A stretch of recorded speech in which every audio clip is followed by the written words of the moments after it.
ਵਾਹਿਗੁਰੂ ਜੀ ਕਾ ਖਾਲਸਾ ਵਾਹਿਗੁਰੂ ਜੀ ਕੀ ਫਤਿਹ। ਸਿੱਖ ਚੈਨਲ ਦੇਖ ਰਹੇ ਸਾਰੇ ਦੇਸ਼ ਵਿਦੇਸ਼ ਦੀ ਸੰਗਤਾਂ ਨੂੰ ਅਮਰ ਸਿੰਘ ਦੀ ਪਿਆਰ ਭਰੀ ਫਤਿਹ ਪ੍ਰਵਾਨ ਹੋਵੇ ਜੀ। ਜਿਸ ਤਰ੍ਹਾਂ ਆਪ ਜੀ ਜਾਣਦੇ ਹੋ ਅਸੀਂ ਪੰਥਕ ਮਸਲੇ ਪ੍ਰੋਗਰਾਮ ਪਿਛਲੇ 3 ਵੀਕਾਂ ਤੋਂ ਕਰਦੇ ਆ ਰਹੇ ਹਾਂ ਜੀ। ਤੀਜੇ ਵੀਕ ਦੇ ਵਿੱਚ ਤੀਜਾ ਐਪੀਸੋਡ ਆਪ ਜੀ ਦੇ ਮੂਹਰੇ ਲੈ ਕੇ ਆਏ ਹਾਂ। ਪਹਿਲੇ ਐਪੀਸੋਡ ਦੇ ਵਿੱਚ ਖਾਲਸਾ ਜੀ ਅਸੀਂ ਗੱਲ ਕੀਤੀ ਸੀ ਸਿੱਖ ਰਾਜਨੀਤੀ ਦੀ, ਵੀ ਕਿਸ ਤਰ੍ਹਾਂ ਦੇ ਸਾਡੇ ਕਿਰਦਾਰ ਹੁੰਦੇ ਸੀਗੇ ਇਤਿਹਾਸ ਦੇ ਵਿੱਚ ਪਹਿਲਾਂ, ਅਤੇ ਹੁਣ ਉਹ ਕਿਰਦਾਰ ਕਿਸ ਤਰ੍ਹਾਂ ਬਦਲ ਗਏ ਆ ਅਤੇ ਕਿਹੜੀਆਂ ਚੀਜ਼ਾਂ ਤੋਂ ਅਸੀਂ ਪਿੱਛੇ ਰਹਿ ਗਏ ਹਾਂ ਅਤੇ ਜਿਹਦੇ ਕਰਕੇ ਸਾਡੇ ਕੋਲ ਲੀਡਰਸ਼ਿਪ ਦੀ ਘਾਟ ਇਸ ਵੇਲੇ ਪੰਥ ਵਿੱਚ ਆ ਗਈ ਆ। ਪਿਛਲੇ ਵੀਕ ਦੇ ਐਪੀਸੋਡ ਦੇ ਵਿੱਚ ਅਸੀਂ ਨਵੀਂ ਲੜੀ ਤੋਰੀ ਆ, ਜਿਹਦੇ ਵਿੱਚ ਕਿਉਂਕਿ ਪੋਹ ਦਾ ਮਹੀਨਾ ਚੱਲ ਰਿਹਾ ਹੁਣ, ਅਤੇ ਇੱਕ ਬਹੁਤ ਦੁਖਦਾਈ ਮਹੀਨਾ ਹੈ ਸਿੱਖ ਕੌਮ ਦੇ ਲਈ ਇਹ, ਜਦੋਂ ਸਾਡੇ ਸਾਹਿਬਜ਼ਾਦੇ ਸਾਡੇ ਤੋਂ ਵਿਛੜੇ ਗਏ, ਕਈ ਸ਼ਹੀਦ ਸਿੰਘ ਇਸ ਮੌਕੇ ਹੋਏ, ਅਤੇ ਇੱਕ ਤਰ੍ਹਾਂ ਦਾ ਧੰਨ ਸ੍ਰੀ ਗੁਰੂ ਗੋਬਿੰਦ ਸਿੰਘ ਜੀ ਸੱਚੇ ਪਾਤਸ਼ਾਹ ਦਾ ਜਿਹੜਾ ਪਰਿਵਾਰ ਖੇਰੂ ਹੋ ਗਿਆ। ਅਤੇ ਇੱਕ ਅਫਸੋਸ ਬੜਾ ਆਉਂਦਾ ਕਿ ਅੱਜ ਦੇ ਯੁੱਗ ਦੇ ਵਿੱਚ ਜਿੱਥੇ ਮੀਡੀਆ ਦਾ ਇੰਨਾ ਸੰਸਾਧਨ ਆ ਸਾਡੇ ਪਾਸ, ਉਹਦੇ ਬਾਵਜੂਦ ਵੀ ਸਾਡੇ ਜਿਹੜੇ ਬੱਚੇ ਆ ਸਿੱਖੀ ਇਤਿਹਾਸ ਦੇ ਨਾਲ ਨਹੀਂ ਜੁੜ ਰਹੇ। ਅਤੇ ਬੱਚਿਆਂ ਦੀ ਗੱਲ ਤਾਂ ਇੱਕ ਪਾਸੇ ਆ ਜੀ, ਜਿਹੜੇ ਵੱਡੇ ਆ ਉਹਨਾਂ ਨੂੰ ਵੀ ਕੁਛ ਮੁੱਖ ਅੰਸ਼ ਇਤਿਹਾਸ ਦੇ ਪਤਾ ਹੁੰਦੇ ਆ, ਬਰੀਕੀਆਂ ਉਹਨਾਂ ਨੂੰ ਵੀ ਨਹੀਂ ਪਤਾ ਹੁੰਦੀਆਂ। ਸੋ ਇੱਕ ਨਿਮਾਣਾ ਜਿਹਾ ਉਪਰਾਲਾ ਆ ਵੀ ਇਸ ਪ੍ਰੋਗਰਾਮ ਦੇ ਰਾਹੀਂ ਪੰਥਕ ਮਸਲੇ, ਜਿੱਥੇ ਇਹ ਸਾਡੇ ਪੰਥ ਦੇ ਹੀ ਮਸਲੇ ਆ, ਵੀ ਅਸੀਂ ਇਤਿਹਾਸ ਤੋਂ ਦੂਰ ਹੁੰਦੇ ਜਾ ਰਹੇ ਹਾਂ। ਅਤੇ ਅਸੀਂ ਇੱਕ ਮੰਨੀ ਪ੍ਰਮੰਨੀ ਸ਼ਖਸੀਅਤ ਟੋਰਾਂਟੋ ਤੋਂ ਭਾਈ ਪ੍ਰਦੀਪ ਸਿੰਘ ਜੀ ਆਪ ਜੀ ਦੇ ਰੂਬਰੂ ਲੈ ਕੇ ਆਏ ਹਾਂ। ਭਾਈ ਪ੍ਰਦੀਪ ਸਿੰਘ ਜੀ, ਸਭ ਤੋਂ ਪਹਿਲਾਂ ਵਾਹਿਗੁਰੂ ਜੀ ਕਾ ਖਾਲਸਾ ਵਾਹਿਗੁਰੂ ਜੀ ਕੀ ਫਤਿਹ। ਜਿਹੜੇ ਸਾਡੇ ਨਾਲ ਨਵੇਂ ਜੁੜੇ ਉਹਨਾਂ ਨੂੰ ਇੱਕ ਵਾਰ ਦੱਸ ਦਈਏ ਕਿ ਭਾਈ ਪ੍ਰਦੀਪ ਸਿੰਘ ਜੀ ਟੋਰਾਂਟੋ ਦੀ ਧਰਤੀ 'ਤੇ ਹੁਣ ਰਹਿੰਦੇ ਆ, ਪਰ ਇੱਕ ਬਹੁਤ ਮੰਨੇ ਪ੍ਰਮੰਨੇ ਇਤਿਹਾਸਕਾਰ ਅਤੇ ਆਪ ਇਤਿਹਾਸ ਵਿੱਚ ਰੁਚੀ ਰੱਖਦੇ ਹਨ, ਅਤੇ ਇੱਕ ਪੰਥਕ ਪਰਿਵਾਰ ਤੋਂ ਇਹ ਆਉਂਦੇ ਹਨ, ਜਿੱਥੇ ਇਹਨਾਂ ਦੇ ਪਿਤਾ ਜੀ ਅਤੇ ਸਾਰੇ ਹੀ ਪੰਥ ਦੇ ਅਤੇ ਹੋਰ ਗਤੀਵਿਧੀਆਂ ਵਿੱਚ ਬੜੇ ਚਿਰ ਤੋਂ ਇਹ ਸ਼ਾਮਲ ਰਹੇ ਹਨ। ਸੋ ਬਹੁਤ ਹੀ ਇਹਨਾਂ ਦੀ ਪਰਿਵਾਰ ਦੀ ਜਿਹੜੀ ਹੈ ਆਪਣੇ ਬੱਚਿਆਂ ਦੇ ਕਰਕੇ ਅਤੇ ਹੋਰ ਪੰਥ ਨੂੰ ਕਾਫੀ ਦੇਣ ਹੈ। ਸੋ ਇਹਨਾਂ ਦਾ ਅਸੀਂ ਧੰਨਵਾਦ ਕਰਦੇ ਹਾਂ। ਦੂਜੇ ਪਾਸੇ ਇੱਕ ਦੱਸ ਦਈਏ ਵੀ ਅੱਜ ਜਿਹੜੀ ਲੜੀ ਹੈ ਉਹ ਅਸੀਂ ਪਿਛਲੀ ਜਿਹੜੀ ਲੜੀ ਤੁਰਦੀ ਆ ਰਹੀ ਸੀਗੀ, ਜਿੱਥੇ ਅਸੀਂ ਅਨੰਦਪੁਰ ਸਾਹਿਬ ਦੇ ਜੋ ਹਾਲਾਤ ਬਣੇ, ਜਿਸ ਤਰ੍ਹਾਂ ਘੇਰਾ ਪਿਆ, ਉਹਦੇ ਬਾਰੇ ਗੱਲ ਕੀਤੀ ਸੀਗੀ। ਅਤੇ ਅੱਜ ਜਿਹੜਾ ਹੋਵੇਗਾ ਉਹ 22 ਧਾਰ ਦੇ ਰਾਜਿਆਂ ਨਾਲ ਅਤੇ ਮੁਗਲ ਸੈਨਾ ਨਾਲ ਜਿਹੜਾ ਯੁੱਧ ਮਹਾਰਾਜ ਸੱਚੇ ਪਾਤਸ਼ਾਹ ਦਾ ਹੋਇਆ, ਉੱਥੋਂ ਅਸੀਂ ਸ਼ੁਰੂ ਕਰਾਂਗੇ ਜਦੋਂ ਮਹਾਰਾਜ ਨੇ ਕਿਲ੍ਹਾ ਛੱਡਿਆ, ਅਤੇ ਉਹ ਤੋਂ ਬਾਅਦ ਜਦੋਂ ਉਹ ਚਮਕੌਰ ਸਾਹਿਬ 'ਤੇ ਗਏ ਅਤੇ ਉੱਥੇ ਕੀ ਭਾਣੇ ਵਰਤੇ ਆ। ਸੋ ਇਹ ਲੜੀ ਤੁਰੀ ਜਾਵੇਗੀ ਅੱਜ ਦੇ ਐਪੀਸੋਡ ਦੇ ਵਿੱਚ। ਅਤੇ ਜਿਹੜੇ ਸਾਡੇ ਨਾਲ ਲਾਈਵ ਜੁੜੇ ਆ, ਤੁਸੀਂ ਆਪਣੇ ਕੁਐਸਚਨ ਸਾਨੂੰ ਪੁੱਛ ਸਕਦੇ ਹਾਂ, ਅਸੀਂ ਵਿੱਚ ਚੈੱਕ ਕਰਾਂਗੇ। ਅਤੇ ਅੱਜ ਦਾ ਪ੍ਰੋਗਰਾਮ ਦਾ ਆਗਾਜ਼ ਕਰਦੇ ਹਾਂ। ਭਾਈ ਪ੍ਰਦੀਪ ਸਿੰਘ ਜੀ, ਸਭ ਤੋਂ ਪਹਿਲਾਂ ਮੇਰਾ ਸਵਾਲ ਹੈ ਜੀ, ਕੁਛ ਪਿਛਲੀ ਵਾਰ ਅਸੀਂ ਜਦੋਂ ਵਚਨ ਕੀਤੇ ਸੀਗੇ, ਲੜੀ ਉੱਥੇ ਤੱਕ ਪਹੁੰਚੀ ਸੀ ਜਦੋਂ ਧੰਨ ਸਤਿਗੁਰੂ ਸ੍ਰੀ ਗੁਰੂ ਗੋਬਿੰਦ ਸਿੰਘ ਮਹਾਰਾਜ ਨੇ ਸਿੱਖਾਂ ਨੂੰ ਸੰਜਮ ਕਰਨ ਲਈ ਦੱਸਿਆ, ਪਰ ਸਿੱਖ ਬਹੁਤ ਜ਼ਿਆਦਾ ਕਹਿ ਲਓ ਵੀ ਬੇਹਾਲ ਹੋ ਗਏ ਸੀਗੇ, ਭੁੱਖ ਬਹੁਤ ਜ਼ਿਆਦਾ ਫੈਲ ਗਈ ਸੀਗੀ ਕਿਲ੍ਹਿਆਂ ਦੇ ਵਿੱਚ। ਤੁਸੀਂ ਵੇਰਵਾ ਦਿੱਤਾ ਕਿਲ੍ਹਿਆਂ ਦਾ ਵੀ। ਅਤੇ ਅੱਜ ਕਿਲ੍ਹਾ ਛੱਡਣ ਤੋਂ ਅਸੀਂ ਸ਼ੁਰੂ ਕਰਨਾ ਹੈ ਜੀ। ਅਤੇ ਤੁਸੀਂ ਦੱਸੋ ਘੇਰਾਬੰਦੀ ਕਿੱਦਾਂ ਦੀ ਸੀਗੀ ਉਸ ਵੇਲੇ ਜਦੋਂ ਕਿਲ੍ਹਾ ਛੱਡ ਹੋਇਆ ਜੀ? ਦੇਖੋ, ਜਦੋਂ ਗੁਰੂ ਸਾਹਿਬ ਸੱਚੇ ਪਾਤਸ਼ਾਹ ਨੂੰ ਮਈ ਦੇ ਮਹੀਨੇ ਤੋਂ ਇਹ ਘੇਰਾ ਜਿਹੜਾ ਨਾ ਸ਼ੁਰੂ ਹੋ ਜਾਂਦਾ ਹੈ। ਹਜ਼ੂਰ ਇਹ ਜਿੰਨੀ ਲੜਾਈ ਲੰਬੀ ਹੁੰਦੀ ਹੈ, ਦੁਸ਼ਮਣ ਦਾ ਵੀ ਨੁਕਸਾਨ ਇੰਨਾ ਹੀ ਹੁੰਦਾ ਹੈ, ਅਤੇ ਜਿਹੜੀ ਅੰਦਰ ਜਿਹੜਾ ਕਿਲ੍ਹੇਬੰਦੀ ਜਿਹਨੂੰ ਕੀਤਾ ਹੋਇਆ ਉਹਦਾ ਵੀ ਨੁਕਸਾਨ ਹੁੰਦਾ ਹੈ। ਅੰਦਰ ਦੇ ਨੁਕਸਾਨ ਹੁੰਦੇ ਆ ਕਿ ਤੁਹਾਡੀ ਰਸਦ ਮੁੱਕ ਜਾਂਦੀ ਹੈ, ਤੁਹਾਨੂੰ ਜਿਹੜੇ ਹੁੰਦੇ ਨਾ ਲਿਮਟਿਡ ਜੇ ਸੋਰਸਿਸ ਹੁੰਦੇ ਆ ਕਿਲ੍ਹਿਆਂ ਦੇ ਵਿੱਚ, ਉਹ ਲੰਮੀ ਲੜਾਈ ਜਿੰਨੀ ਹੁੰਦੀ ਹੈ ਉਹਦਾ ਨੁਕਸਾਨ ਹੁੰਦਾ। ਜਿਹੜੇ ਬਾਹਰ ਬੈਠੇ ਹੁੰਦੇ ਉਹਨਾਂ ਦਾ ਵੀ ਓਨਾ ਹੀ ਹੈ, ਕਿਉਂਕਿ ਓਨਾ ਹੀ ਰਾਸ਼ਨ, ਓਨੀ ਫੌਜ, ਓਨਾ ਉਹਦਾ ਸਾਰਾ ਕੁਛ। ਸੋ ਜਿਹੜੀ ਬਾਹਰੀ ਫੌਜ ਹੈ ਉਹ 4 ਤਰੀਕੇ ਨਾਲ ਸ਼ਾਮ, ਦਾਮ, ਦੰਡ, ਭੇਦ ਦੁਸ਼ਮਣ ਨੂੰ ਜਿੱਤਣ ਲਈ ਵਰਤਦੀ ਹੈ। ਸੋ ਉਹਦੇ ਵਿੱਚ ਸਭ ਤੋਂ ਪਹਿਲਾਂ ਜਿੱਦਾਂ ਆਪਾਂ ਗੱਲ ਕਰਾਂਗੇ ਤਾਂ ਬਾਬੇ ਬਚਿੱਤਰ ਸੋਨਾ ਦੀ ਜਿਹੜੀ ਨਾਗਣੀ ਵਰਸ਼ੇ ਨਾਲ ਜੀ, ਉਹ ਹਾਥੀ ਦਾ, ਉਹਦੇ ਵਿੱਚ ਇੱਕ ਮੀਟਿੰਗ ਹੁੰਦੀ ਹੈ ਰਾਜਿਆਂ ਦੀ, ਜਦੋਂ ਨਹੀਂ ਕਿਲ੍ਹਾ ਜਿੱਤਿਆ ਜਾਂਦਾ ਤਾਂ ਉਹ ਕਹਿੰਦੇ ਵੀ ਇਹਨੂੰ ਕਰੀਏ ਕੀ ਹੁਣ। ਅਤੇ ਜਿਹੜਾ ਵਜ਼ੀਦ ਖਾਂ ਆ ਉਹ ਇੱਕ ਮਿਹਣਾ ਮਾਰਦਾ ਪਹਾੜੀ ਰਾਜਿਆਂ ਨੂੰ ਵੀ ਤੁਸੀਂ ਸਾਨੂੰ ਬੁਲਾਇਆ ਇੱਥੇ ਕਿ ਗੁਰੂ ਗੋਬਿੰਦ ਸਿੰਘ ਸਾਹਿਬ ਨੂੰ ਜਿੱਤਣਾ ਹੈ, ਇਹ ਮਾਮਲਾ ਹੁਣ ਤੁਹਾਡੇ ਹੱਥ ਹੈ, ਤੁਸੀਂ ਕੁਝ ਕਰੋਗੇ ਕਿ ਕੀ ਕਰੋਗੇ? ਕਿਉਂਕਿ ਉੱਤੇ ਔਰੰਗਜ਼ੇਬ ਵੀ ਪਾ ਰਿਹਾ ਵੀ 40,000 ਬੰਦਾ ਮੇਰਾ 50,000 ਇੱਥੇ ਲੈ ਕੇ ਬੈਠੇ ਜੇ। ਲਾਹੌਰ ਤੋਂ ਸੂਬੇਦਾਰ ਜਿਹੜਾ ਹੈ ਉਹ ਆਪਣੇ ਫੌਜਦਾਰ ਨੂੰ ਕਹਿ ਰਿਹਾ ਕੋਈ ਅਪਡੇਟ ਨਹੀਂ, ਕੋਈ ਕੁਛ ਨਹੀਂ, ਇੰਨੀ ਫੌਜ ਲੈ ਕੇ ਇੱਥੇ ਤੁਸੀਂ ਬਹਿ ਜਾਣਾ। ਗਿਣਤੀ ਦੇ ਸਿੰਘ ਉਸ ਵੇਲੇ ਤਕਰੀਬਨ ਗਿਣਤੀ 1500, ਕਿਸੇ ਇਤਿਹਾਸਕਾਰ ਨੇ 1200 ਲਿਖੀ ਹੈ ਕਿਲ੍ਹੇ ਦੇ ਵਿੱਚ ਤਕਰੀਬਨ, ਜਿੰਨੇ ਸਿੱਖ ਆਨੰਦਗੜ੍ਹ ਸਾਹਿਬ ਜਾਂ 5 ਕਿਲ੍ਹਿਆਂ ਦੇ ਵਿੱਚ ਜੀ, ਵੀ ਇੰਨਾ ਕਿਲ੍ਹੇਬੰਦੀ, ਇੰਨਾ ਇਹ ਬੰਦੇ ਗੁਰੂ ਗੋਬਿੰਦ ਸਿੰਘ ਸਾਹਿਬ ਸੱਚੇ ਪਾਤਸ਼ਾਹ ਦੇ ਹਾਲੇ ਤੱਕ ਤੁਸੀਂ ਪਹੁੰਚ ਹੀ ਨਹੀਂ ਸਕੇ। ਕਿਲ੍ਹੇ ਦੀ ਕੋਈ ਵਾਹੀ ਵੀ ਨਹੀਂ ਢਾਈ, ਅਤੇ ਇਹਨੇ 6-7 ਮਹੀਨੇ 'ਚ ਕਿਲ੍ਹੇ ਦੀ ਕੋਈ ਕੰਧ ਵੀ ਨਹੀਂ ਹਿੱਲਣੀ, ਇਹ ਬੜੀ ਵੱਡੀ ਗੱਲ ਸੀ। ਸੋ ਉੱਥੇ ਰਾਜਾ ਕੇਸਰੀ ਚੰਦ ਇੱਕ ਉਹ ਬੈਠਾ ਹੈ, ਉਹ ਉੱਠਦਾ, ਉਹ ਕਹਿੰਦਾ ਕੋਈ ਗੱਲ ਹੀ ਨਹੀਂ, ਕੱਲ੍ਹ ਨੂੰ ਕਿਲ੍ਹੇ ਦਾ ਦਰਵਾਜ਼ਾ ਹੀ ਤੋੜ ਕੇ ਮੈਂ ਅੰਦਰ ਵੜਾਂਗਾ। ਇਹ ਗੱਲ ਸੁਣ ਕੇ ਸਾਰੇ ਹੈਰਾਨ ਹੋ ਜਾਂਦੇ ਆ ਵੀ ਇੰਨਾ ਚਿਰ ਹੋ ਗਿਆ, ਤੂੰ ਪਹਿਲਾਂ ਕਿੱਥੋਂ ਸੀ? ਉਹਨੇ ਕਿਹਾ ਮੇਰੇ ਕੋਲ ਇੱਕ ਹਾਥੀ ਹੈ, ਬਹੁਤ ਵੱਡਾ, ਬੜਾ ਵਿਸ਼ਾਲ ਉਹਦਾ ਸਰੀਰ ਹੈ, ਕੱਲ੍ਹ ਮੈਂ ਉਹਨੂੰ ਸ਼ਰਾਬ ਪਿਲਾ ਕੇ ਅਤੇ ਕਿਲ੍ਹੇ ਦੇ ਵਿੱਚ ਕਿਲ੍ਹੇ ਵੱਲ ਨੂੰ ਤੋਰਾਂਗਾ। ਜਦੋਂ ਹਾਥੀ ਤੁਰੇਗਾ ਆਲੇ ਦੁਆਲੇ ਉਹ ਚੋਭਾਂ ਲਾਈਆਂ ਜਾਂਦੀਆਂ, ਜਦੋਂ ਕਿਸੇ ਵੱਡੇ ਮੁਹਿੰਮ ਤੇ ਜਦੋਂ ਜੀ। ਇਸ ਤਰੀਕੇ ਦੇ ਨਾਲ ਨਾ ਇਹ ਜੰਗੀ ਪੈਂਤਰੇ ਆ, ਉਹ ਚੁੱਭ ਲਾ ਕੇ ਅਸੀਂ ਅੱਗੇ ਤੋਰਾਂਗੇ ਤੇ ਸ਼ਰਾਬ ਵੀ ਉਹਨੂੰ ਪਿਲਾਈ ਜਾਊਗੀ। ਸ਼ਰਾਬ ਨਾਲ ਮਦਮਸਤ ਹੋ ਜਾਂਦਾ, ਪਤਾ ਨਹੀਂ ਲੱਗਦਾ, ਤੇ ਕਮਲਾ ਦਮਲਾ ਜਿਹਾ ਹੋ ਕੇ ਉਹ ਜਦੋਂ ਕਿਲੇ ਵੱਲ ਨੂੰ ਵਧੇਗਾ ਤੇ ਸਿੱਧਾ ਉਹ ਹਾਥੀ ਦੀ ਵਿਸ਼ੇਸ਼ਤਾ ਇਹ ਸੀ ਵੀ ਜਦੋਂ ਪੱਥਰ ਕੋਈ ਬਹੁਤ ਵੱਡਾ ਉਹਦੇ ਵਿੱਚ ਸਿਰ ਮਾਰ ਕੇ ਤੇ ਪੱਥਰ ਪਾੜ ਦਿੰਦਾ ਸੀ, ਐਡਾ ਉਹਦਾ ਬਲ ਸੀ। ਤੇ ਉਹ ਕਿਲੇ 'ਚ ਜਾ ਕੇ ਵੱਜੇਗਾ ਤੇ ਕਿਲਾ ਜਿਹੜਾ ਦਰਵਾਜ਼ਾ ਉਹ ਟੁੱਟ ਜਾਊਗਾ। ਲੱਕੜ ਦਾ ਦਰਵਾਜ਼ਾ ਕਿੰਨਾ ਕੁ ਮਜ਼ਬੂਤ ਹੋਵੇਗਾ ਜੀ। ਤੇ ਜਦੋਂ ਟੁੱਟੇਗਾ ਤੇ ਮੈਂ ਅੰਦਰ ਚਲਾ ਜਾਵਾਂਗਾ। ਵਜੀਦ ਖਾਂ ਬੜਾ ਖੁਸ਼ ਹੋਇਆ, ਕਹਿੰਦਾ ਹੋਰ ਕੀ ਚਾਹੀਦਾ, ਤੂੰ ਇੱਕ ਵਾਰ ਕਿਲੇ ਦਾ ਦਰਵਾਜ਼ਾ ਤੋੜ, ਬਾਕੀ ਕੰਮ ਸਾਡਾ ਹੁੰਦਾ, ਤੁਹਾਨੂੰ ਉੱਥੋਂ ਵੀ ਜਾਣ ਦੀ ਲੋੜ ਨਹੀਂ। ਤੇ ਪ੍ਰਦੀਪ ਸਿੰਘ ਜੀ, ਆਪਾਂ ਉੱਥੇ ਜਾਈਏ, ਪਹਿਲਾਂ ਦੱਸੋ ਵੀ ਫੌਜਾਂ ਦਾ ਕਿੰਨਾ ਕੁ ਘੇਰਾ ਸੀ? ਕੋਈ ਕਹਿੰਦਾ ਜੀ ਕੋਈ ਲੱਖ, ਕੋਈ ਕਹਿੰਦਾ ਜੀ 5 ਲੱਖ, ਕੋਈ 10 ਲੱਖ ਤਾਂ ਵੀ ਗੱਲ ਦੱਸਦੇ ਆ। ਜੇ ਆਪਾਂ ਹਿਸਾਬ ਲਾਈਏ ਤਾਂ ਕਿੰਨਾ ਕੁ ਘੇਰਾ ਤੁਹਾਡੇ ਹਿਸਾਬ ਨਾਲ ਬਣਦਾ ਜੀ? ਦੇਖੋ, ਵੱਖੋ ਵੱਖਰੀ ਇਹ ਰਾਏ ਹੈ। ਵੈਸੇ ਜੇ ਦੇਖਿਆ ਜਾਵੇ ਤੇ ਉਹ ਜਿਹੜਾ ਕਿਲਾ ਹੈ ਉੱਥੇ ਦੀ ਕੋਈ ਤੁਹਾਨੂੰ ਤਰਤੀਬ ਜਿਹੜੀ ਹੈ ਇਤਿਹਾਸ 'ਚੋਂ ਨਹੀਂ ਮਿਲਦੀ ਕਿਲੇ ਦੇ ਘੇਰੇ ਨੂੰ। ਪਰ ਗੁਰੂ ਗੋਬਿੰਦ ਸਿੰਘ ਸਾਹਿਬ ਸੱਚੇ ਪਾਤਸ਼ਾਹ ਜਫਰਨਾਮੇ ਦੇ ਵਿੱਚ ਉਹ ਅੱਗੇ ਜਾ ਕੇ ਦੱਸਦੇ ਆ ਕਿ 10 ਲੱਖ ਜਿਹੜਾ ਘੇਰਾ ਹੈ। ਹੁਣ ਇਹ ਸਾਰੀ ਵਾਰਤਾ ਗੁਰੂ ਗੋਬਿੰਦ ਸਿੰਘ ਪਾਤਸ਼ਾਹ ਜੀ ਦੀ ਹੈ ਜੀ। ਤੇ ਗੁਰੂ ਗੋਬਿੰਦ ਸਿੰਘ ਸਾਹਿਬ ਦੀ ਮੋਹਰ ਜਦੋਂ ਲੱਗ ਜੇ 10 ਲੱਖ, ਭਾਵੇਂ 10 ਲੱਖ ਤੋਂ 11 ਹੋ ਜੇ, ਭਾਵੇਂ 10 ਤੋਂ 9 ਹੋ ਜੇ, ਸਾਡੇ ਲਈ ਤੇ ਉਹ 10 ਲੱਖ ਜੀ। ਬਿਲਕੁਲ ਸਹੀ ਗੱਲ ਹੈ। ਔਰ ਦੂਜੀ ਗੱਲ ਜਿਹੜੀ ਹੈ ਵਿਸ਼ੇਸ਼, ਉਹ 'ਚ 22 ਧਾਰ ਦੇ ਰਾਜੇ ਨੇ। 22 ਧਾਰ ਦੇ ਰਾਜੇ, ਕੋਈ ਛੋਟੇ ਰਾਜੇ ਤੋਂ 15, ਵੱਡੇ ਤੋਂ 20 ਤੋਂ 25, ਕਿਸੇ ਤੋਂ ਹੋਰ 30 ਤੋਂ 40 ਹਜ਼ਾਰ ਫੌਜ ਹੈ। ਉਹ ਫੌਜ ਲੈ ਕੇ ਜੇ ਉਹ 22 ਧਾਰ ਦੇ ਰਾਜਿਆਂ ਦੀ ਤਰਤੀਬ ਦੇਖੀ ਜਾਵੇ ਤੇ 5 ਲੱਖ ਫੌਜ ਤੇ ਉਹਨਾਂ ਦੀ ਬਣ ਜਾਂਦੀ। ਹਾਂ ਜੀ, ਕੋਈ ਰਾਜਾ ਕਿਹੜਾ ਹੋਇਆ ਜੇ ਕੋਈ 100 ਬੰਦੇ ਨਾਲ ਇਕੱਠੇ ਹੋਏ। ਸੋ ਬੜੀ ਵੱਡੀ ਫੌਜ ਤੇ 22 ਧਾਰ ਦੇ ਰਾਜਿਆਂ ਦੀ ਹੈ। ਉਸ ਤੋਂ ਬਾਅਦ ਜਦੋਂ ਆਪਾਂ ਜਾਂਦੇ ਹਾਂ, ਲਾਹੌਰ ਤੋਂ ਫੌਜ ਆਈ ਹੈ, ਫਿਰ ਵਜ਼ੀਦ ਖਾਂ ਦੀ ਹੈ, ਮਲੇਰਕੋਟਲਿਆਂ ਦੀ ਹੈ, ਮਰਿੰਡੇ ਦੀ ਹੈ, ਸਮਾਣੇ ਦੀ ਹੈ, ਤੋਂ ਕਰਦੇ ਕਰਾਉਂਦੇ ਜਲੰਧਰ ਦੀ ਫੌਜ ਹੈ, ਕਸੂਰ ਦੀ ਫੌਜ ਹੈ, ਫਿਰ ਔਰੰਗਜ਼ੇਬ ਦੀ ਫੌਜ ਹੈ। ਕੁੱਲ ਮਿਲਾ ਕੇ ਉਹ ਤਕਰੀਬਨ 10 ਲੱਖ ਇੱਕ ਤਰੀਕੇ ਨਾਲ ਆਈਡੀਆ ਹੈ। ਪਰ ਗਿਆਨੀ ਗਿਆਨ ਸਿੰਘ ਜੀ ਲਿਖਦੇ ਨੇ ਕਿ ਐਡਾ ਵੱਡਾ ਘੇਰਾ ਹੈ, ਜੇ ਕੋਈ ਮਿੱਟੀ ਚੁੱਕ ਕੇ ਕਿਲੇ ਇੱਧਰ ਅਨੰਦਪੁਰ ਸਾਹਿਬ ਵੱਲ ਨੂੰ ਇੱਕ ਫੌਜੀ, ਇੱਕ ਸਿਪਾਹੀ ਵੀ ਸਿੱਟੇ ਤਾਂ ਅਨੰਦਪੁਰ ਸਾਹਿਬ ਨੂੰ ਦੱਬਿਆ ਜਾ ਸਕਦਾ ਹੈ। ਐਡਾ ਭਾਰੀ ਘੇਰਾ ਹੈ। ਸੋ ਘੇਰਾ ਬਹੁਤ ਵਿਸ਼ਾਲ ਹੈ, ਕਿਲੇ ਦੀ ਵੀ ਬਣਤਰ ਬੜੀ ਮਜ਼ਬੂਤ ਹੈ। ਸੋ ਉਹ ਜਦੋਂ ਇਹ ਪਲੈਨਿੰਗ ਹੁੰਦੀ ਹੈ ਤੇ ਕੇਸਰੀ ਚੰਦ ਵਜੀਦ ਖਾਨ ਨੂੰ ਕਹਿੰਦਾ ਵੀ ਤੈਨੂੰ ਵੀ ਜਾਣ ਦੀ ਲੋੜ ਨਹੀਂ, ਮੈਂ ਗੁਰੂ ਗੋਬਿੰਦ ਸਿੰਘ ਸਾਹਿਬ ਦਾ ਸਿਰ ਲਾ ਕੇ ਕੱਲ੍ਹ ਦੀ ਸ਼ਾਮ ਨੂੰ ਇਹ ਸਾਰੀ ਸਭਾ ਦੇ ਵਿੱਚ ਰੱਖ ਦਿਆਂਗਾ। ਜਦੋਂ ਇਹ ਗੱਲ ਇੱਕ ਮਹਾਰਾਜ ਸੱਚੇ ਪਾਤਸ਼ਾਹ ਜੀ ਦਾ ਸਿੱਖ ਹੈ ਚਤਰ ਸਿੰਘ ਬਰਾੜ, ਉਹ ਖੂਫੀਆ ਡਿਪਾਰਟਮੈਂਟ ਦਾ ਇੰਚਾਰਜ ਹੈ, ਭੇਸ ਬਦਲਣ ਦਾ ਬੜਾ ਮਾਹਰ ਹੈ। ਉਹ ਮੁਗਲਾਂ ਦੇ ਭੇਸ ਦੇ ਵਿੱਚ ਉੱਥੇ ਫਿਰ ਰਿਹਾ। ਇਹ ਬਾਬਾ ਬਿਧੀ ਚੰਦ ਸਾਹਿਬ ਜੀ ਤੋਂ ਸ਼ੁਰੂ ਹੋ ਜਾਂਦਾ। ਜਦੋਂ ਗੁਰੂ ਹਰਗੋਬਿੰਦ ਸਾਹਿਬ ਸੱਚੇ ਪਾਤਸ਼ਾਹ ਨੇ ਜੰਗਾਂ ਲੜੀਆਂ ਤੇ ਬਾਬਾ ਬਿਧੀ ਚੰਦ ਸਾਹਿਬ ਜੀ ਨੂੰ ਇਸ ਖਾਸ ਟੁਕੜੀ ਦਾ ਇੰਚਾਰਜ ਬਣਾਇਆ। ਤੋਂ ਦੁਸ਼ਮਣ ਦੇ ਖੇਮੇ ਦੇ ਵਿੱਚ ਜਾ ਕੇ ਅੰਦਰਲੀਆਂ ਗੱਲਾਂ, ਅੰਦਰਲੇ ਭੇਦ ਲੈ ਕੇ ਕਿਸ ਤਰ੍ਹਾਂ ਉਹ ਆਪਣੇ ਆਪ ਦਾ ਪੱਖ ਬਚਾਉਣਾ ਹੈ। ਉਹ ਚਤਰ ਸਿੰਘ ਦਾ ਜਿਵੇਂ ਨਾਮ ਹੈ ਚਤਰ, ਉਸੇ ਤਰ੍ਹਾਂ ਦਾ ਬੜਾ ਹੁਸ਼ਿਆਰ ਹੈ। ਸੋ ਆ ਕੇ ਗੁਰੂ ਗੋਬਿੰਦ ਸਿੰਘ ਮਹਾਰਾਜ ਸੱਚੇ ਪਾਤਸ਼ਾਹ ਨੂੰ ਰਿਪੋਰਟ ਦੱਸਦਾ ਵੀ ਕੱਲ੍ਹ ਨੂੰ ਕੇਸਰੀ ਚੰਦ ਰਾਜਾ 20,000 15,000 ਫੌਜ ਲੈ ਕੇ ਆਪਣੀ ਤੇ ਇਸ ਤਰੀਕੇ ਨਾਲ ਹਾਥੀ ਦੇ ਪਿੱਛੇ ਅੱਗੇ ਵਧੇਗਾ ਤੇ ਹਜ਼ੂਰ ਆਪ ਜੀ ਦੇ ਪਾਵਨ ਸਰੂਪ, ਆਪ ਜੀ ਦੇ ਪਾਵਨ ਸੀਸ ਦੇ ਸੁਪਨੇ ਲੈ ਰਿਹਾ।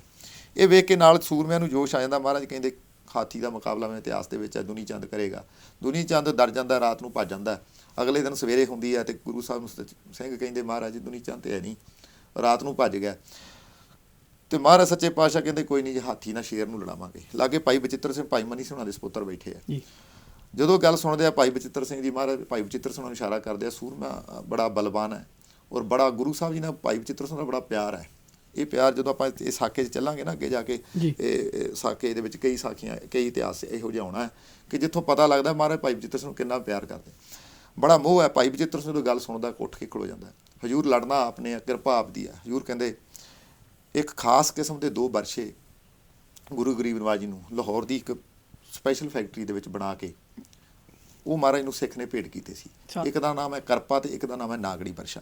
ਜਿਹੜੇ ਇਤਿਹਾਸ ਦੇ ਖੋਜੀ ਹੈ ਉਹਨਾਂ ਨੂੰ ਸ਼ਾਇਦ ਇਹ ਗੱਲ ਦਾ ਪਤਾ ਹੈ, ਜਾਂ ਜਿਹੜੇ ਸ਼ਾਸਤਰ ਚਲਾਉਂਦੇ ਆ, ਜਿਹੜੇ ਕੋਈ ਆਮ ਮਨੁੱਖ ਹੈ ਜਿਹਨੇ ਕਦੇ ਕਰਦ ਨਹੀਂ ਚਲਾਈ, ਉਹਨੂੰ ਗੱਲਾਂ ਦਾ ਨਹੀਂ ਪਤਾ।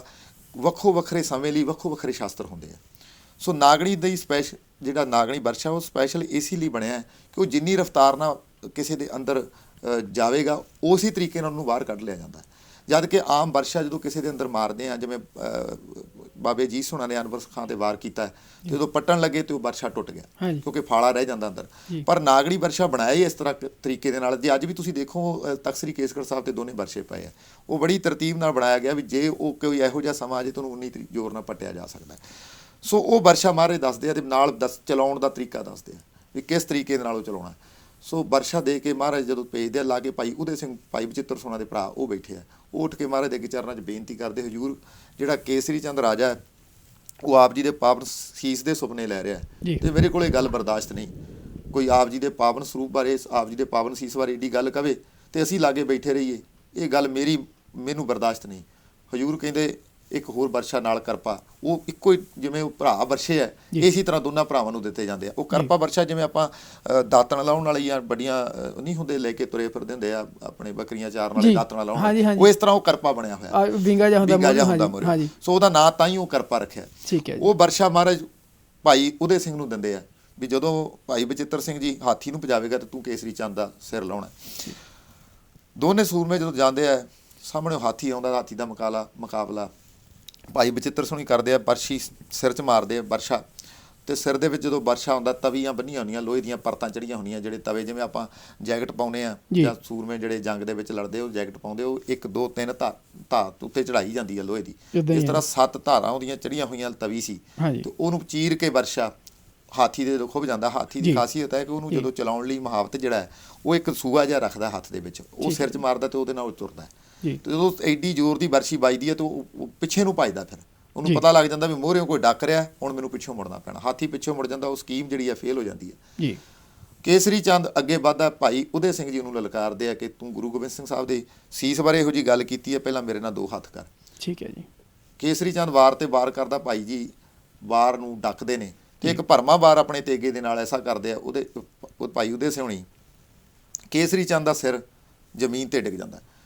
ਤੇ ਉਹ ਜਿਹੜਾ ਕਰਪਾ ਵਰਸ਼ਾ ਹਜ਼ੂਰ ਨੇ ਦਿੱਤਾ ਹੈ, ਜਿਵੇਂ ਨਿਹੰਗ ਸਿੰਘ ਜਦੋਂ ਜਾਂਦੇ ਨਾ ਵੀ ਵਰਸ਼ੇ ਨੇ ਨਾਲ ਉਹ ਇਸ ਤਰੀਕੇ ਨਾਲ ਘੋੜਾ ਭਜਾ ਕੇ ਤੇ ਵਿੱਚ ਪਰੋ ਕੇ ਉਹ ਵਰਸ਼ੇ ਤੇ ਉੱਪਰ ਚੁੱਕ ਕੇ ਤੇ ਭਾਈ ਉਦੇ ਸਿੰਘ ਜੀ ਕਿਲੇ ਵੱਲ ਨੂੰ ਜਾਂਦੇ ਆ। ਤੇ ਪਿੱਛੋਂ ਜਦੋਂ ਦੁਸ਼ਮਣ ਦੇ ਲਈ ਬੜੀ ਵੱਡੀ ਗੱਲ ਸੀ, ਇੱਕ ਤੇ ਸਕੀਮ ਬੜੀ ਵੱਡੀ ਫੇਲ ਹੋ ਗਈ, ਇੱਕ ਉਹ ਜਿਹੜਾ ਸੂਰਮਾ ਇਹ ਗੱਲ ਕਹਿ ਕੇ ਤੁਰਿਆ ਸੀ ਮੈਂ ਜੰਗ ਜਿੱਤ ਲਾਂਗਾ, ਮੈਂ ਗੁਰੂ ਗੋਬਿੰਦ ਸਿੰਘ ਸਾਹਿਬ ਨੂੰ ਇਸ ਤਰ੍ਹਾਂ, ਉਹਦਾ ਆਪਦਾ ਹੀ ਸਿਰ ਕੋਈ ਲਾ ਕੇ ਲੈ ਜੇ ਤੋ ਵੈਸੇ ਵੀ ਜੇ ਕੋਈ ਇਸ ਤਰ੍ਹਾਂ ਦੇ ਨਾ ਉਸ ਸਮੇਂ ਜੇ ਕਿਸੇ ਦਾ ਸਿਰ ਕੋਈ ਲਾ ਕੇ ਲੈ ਜਾਣਾ ਸੀ, ਬੜੀ ਬੇਇੱਜ਼ਤੀ ਵਾਲੀ ਗੱਲ ਸੀ। ਮੁਰਾਲ ਡਿੱਗ ਜਾਂਦਾ ਫੌਜਾਂ ਦਾ ਜੀ, ਇੰਨਾ ਘੇਰੇ ਵਿੱਚ ਤੁਸੀਂ 10 ਲੱਖ ਬੰਦੇ ਲੈ ਕੇ ਬੈਠੇ ਆ ਤੇ ਅੰਦਰ 1500 ਬੰਦਿਆਂ ਦਾ ਜਿਹੜਾ ਘੇਰਾ ਹੀ ਉਹਨੂੰ ਤੁਹਾਡਾ ਪੱਟ ਹੋਇਆ। ਸੋ ਇੱਕ ਮੈਂ ਪ੍ਰਦੀਪ ਸਿੰਘ ਜੀ, ਤੁਸੀਂ ਸੰਗਤ ਵੀ ਸੁਣ ਰਹੀ ਹੈ ਇਸ ਵੇਲੇ, ਇੱਕ ਤੁਸੀਂ ਸ਼ਬਦਾਵਲੀ ਦੇਖੋ ਇਹਨਾਂ ਵਿੱਚ ਕਿ ਮਹਾਰਾਜ ਸੱਚੇ ਪਾਤਸ਼ਾਹ ਦੇ ਜਿਹੜੇ ਸਿੱਖ ਸੀਗੇ ਵੀ ਇੱਕ ਜ਼ਰੂਰਤ ਰੱਖਦੇ ਸੀਗੇ, ਮਹਾਰਾਜ ਵੱਲ ਕਿਸੇ ਨੇ ਨਿਗਾਹ ਕਰਕੇ ਵੀ ਦੇਖਿਆ ਆ ਜਾਂ ਆਪ ਬਚਨ ਮਹਾਰਾਜ ਸੱਚੇ ਪਾਤਸ਼ਾਹ ਬਾਰੇ ਬੋਲਿਆ ਤੇ ਉਹਨਾਂ ਵਿੱਚ ਅਣਖ ਹੁੰਦੀ ਸੀਗੀ ਬਈ ਉਹਦਾ ਪਰ ਤਤਪਰ ਹੋ ਜਾਂਦੇ ਸੀਗੇ।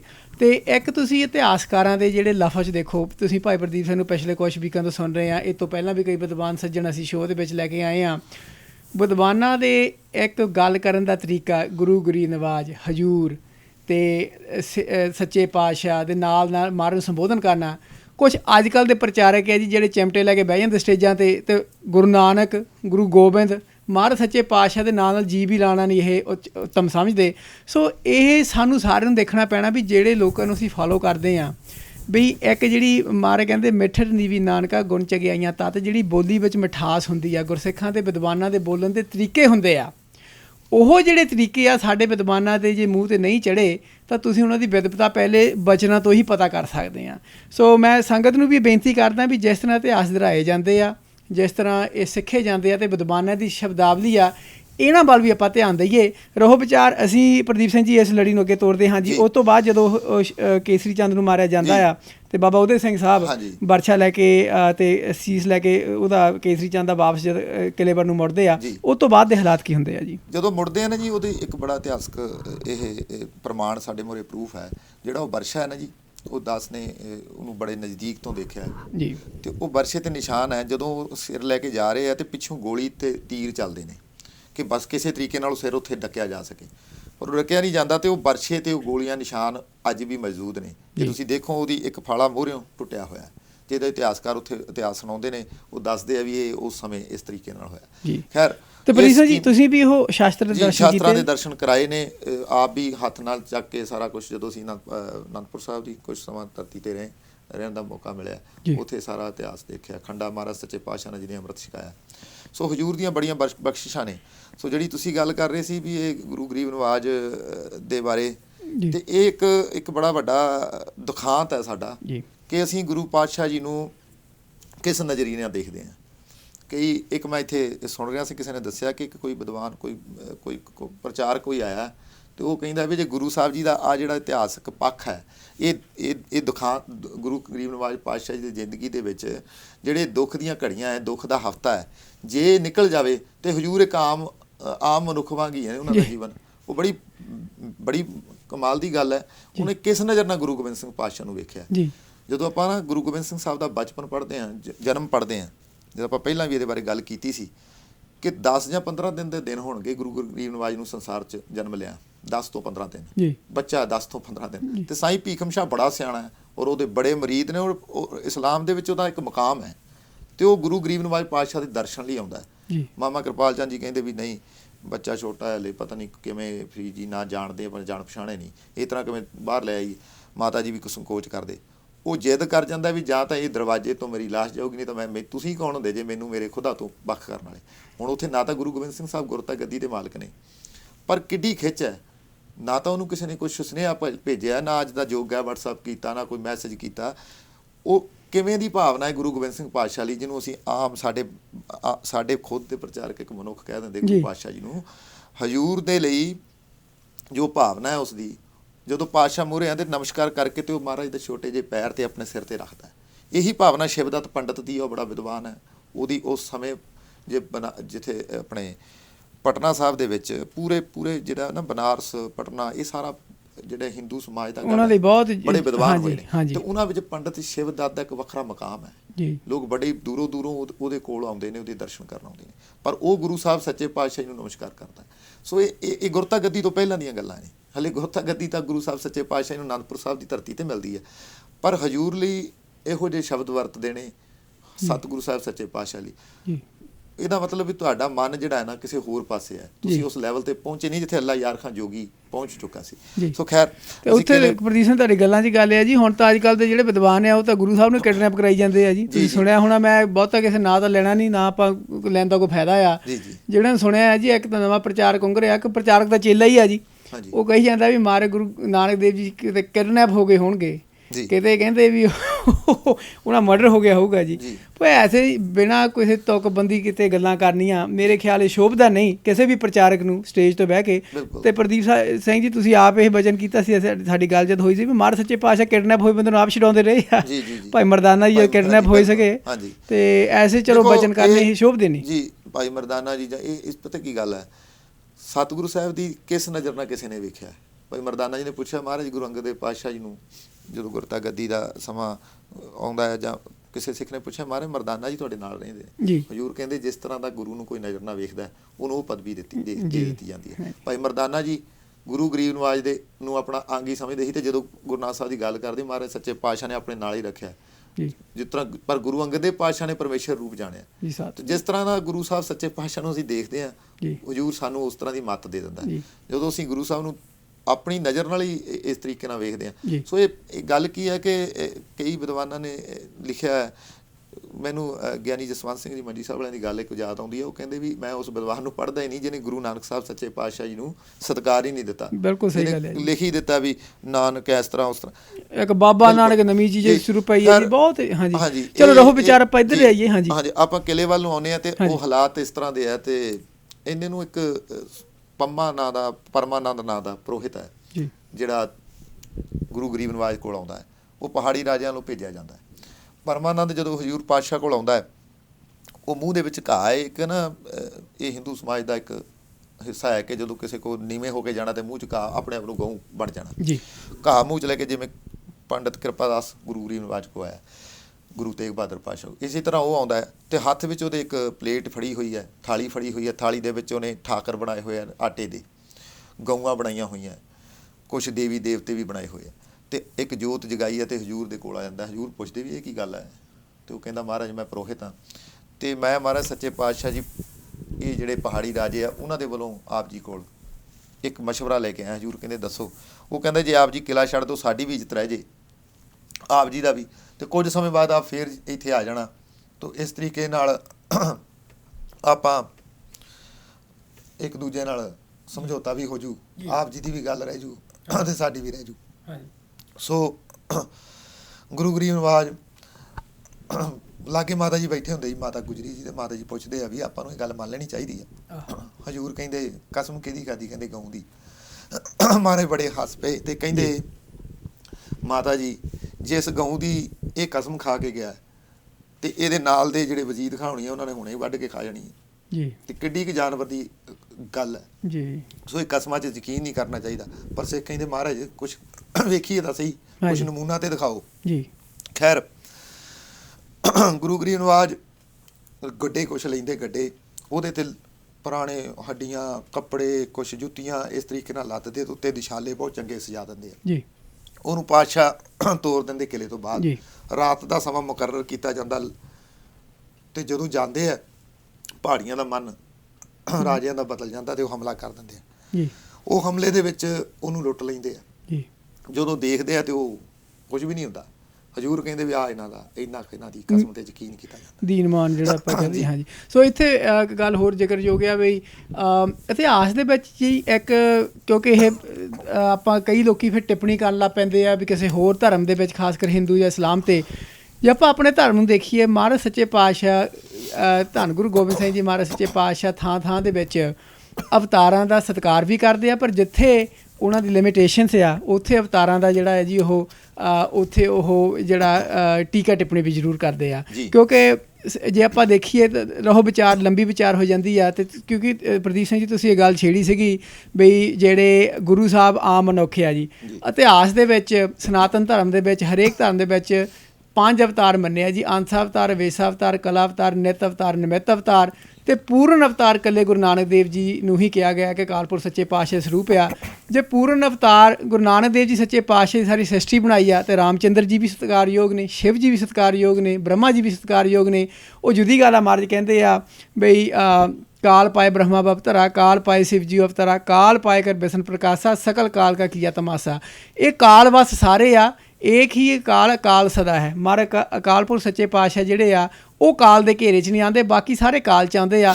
ਪਰ ਜੇ ਕੋਈ ਕਾਲ 'ਚ ਆਉਂਦਾ ਆ ਕੀ ਤੁਸੀਂ ਉਹਦਾ ਨਿਰਾਦਰ ਕਰੋਗੇ ਜੀ?